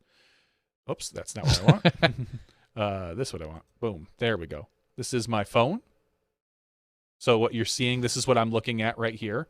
This is the vMix program that we use. It's like the OBS. This is my unified chat board that everyone's seeing. This is my This is my list of people that are doing the giveaway. This camera, and then I've got a TV mounted, which normally has our guests on it, Skype and everything. So when you see me looking up, you can talk to the guest. I believe here I'm going to try to move this. If you look down there, ignore the cabling. My fiber cable modem, my Google Home, some cabling that has to run across the room on occasion, so I just have it looped up there. The PC is right there. That's got a whole bunch of stuff on the back. Look at all those cables. I kind of try to do a mounting job underneath the table. This is great for audio listeners, by the way. We have these lights that are up here, and it's all run off of this little board, the Stream Deck. The thumb drive? Yeah, the thumb drive is run off that board. And then this is my co-host over here. If you want to take a look real quick, behind the scenes. Oh, don't show him back there. Oh, we're going to show him back there. So this is behind. Oh, that was Santa Claus. Christmas bells. Santa Claus is here. There's a tree back Ho, there. ho, ho. Some couches where Terry's probably going to sleep tonight. Where Terry's going to be sleeping tonight because he probably I'm was sleeping drinking. already, bro. This right here is the other PC that we have. This is where Gary sits to do the graphics. So when we're sitting here, and Mo is normally where Terry is, this is our graphics PC, putting in different graphics of stuff. I've got a mess. That's an old computer that used to be used to hook up to my TV when I was a long time ago, and I cared about that stuff. But there's the bells that fell. So yeah, that's kind of a quick overview of the studio. Well, I haven't done that in a while. So There you go, Cody. that's for Cody. To be fair, Cody is the same gentleman, one of our favorite Smashies, him and his wife, Emily. I'm sure at some point I showed something I shouldn't have. Yeah, and Cody is clamoring for the after show every week. Yeah. You don't want so that. Cody, there you go, buddy. Nobody wants that. No. I think that's a good way to close out our show. To Cody it out. Cody it out. We Cody'd out the show. Pay no attention to the man behind the curtain. Exactly. Mm-hmm. All right, guys, we are going to There's close a it man out. behind that curtain. I'm a little scared. We'll see. Can the thumb drive mystery box be included with include the bells? I got to pass that through my wife because those are her bells. I put them on her so I know where she is all the time. She wears the bells in this house. That's She for definitely sure. does. She definitely does. Thank you guys to our also our Patreon subscribers. I know we got the 2 giveaways going away tonight. Thank you if you've been jumping on board. We understand everyone is getting pulled in various directions. Things are continue to be crazy throughout the country and throughout the world. And so sometimes we see those fluctuate one way or another, and we appreciate any and all support. We constantly get messages on both Patreons of people saying, hey, when I get in this position, or I've got to put it on hold for now, or I'd like to start contributing at some, whatever the case might be. We always are appreciative of anyone and everyone that contributes at any level. You guys are always so gracious and kind with us, and we appreciate it. And we're looking forward to getting you some sweet, sweet plastic if you are of a Patreon level of that $3 or above contribution level. So thank you. We're going to close it out. This has been SmashBoxxTV Podcast After Show 327. It's been a really fun week. There's a lot of random things are in the works, and I'm excited to share more of them with you guys as we move over in these next few weeks. Like I said, we're going to have some special guests lined up in the next couple of weeks, and Christmas and all that other fun stuff right around the corner. And as the contracts lock in, that's just one more indication that 2021 is just actually now, like literally like 4 weeks away, less than 4 weeks away, which hopefully means we're going to see some pretty crazy things in 2021. For Johnny V and myself, Terry Miller, the Disc Golf Guy, for all of our Patreon subscribers, we love you and appreciate you. For all of you crazy people sticking around for our after show, thank you for doing so. We look forward to seeing you next week for Podcast 328. Again, for Johnny and Terry, we'll see you next week when you step inside the Smashbox.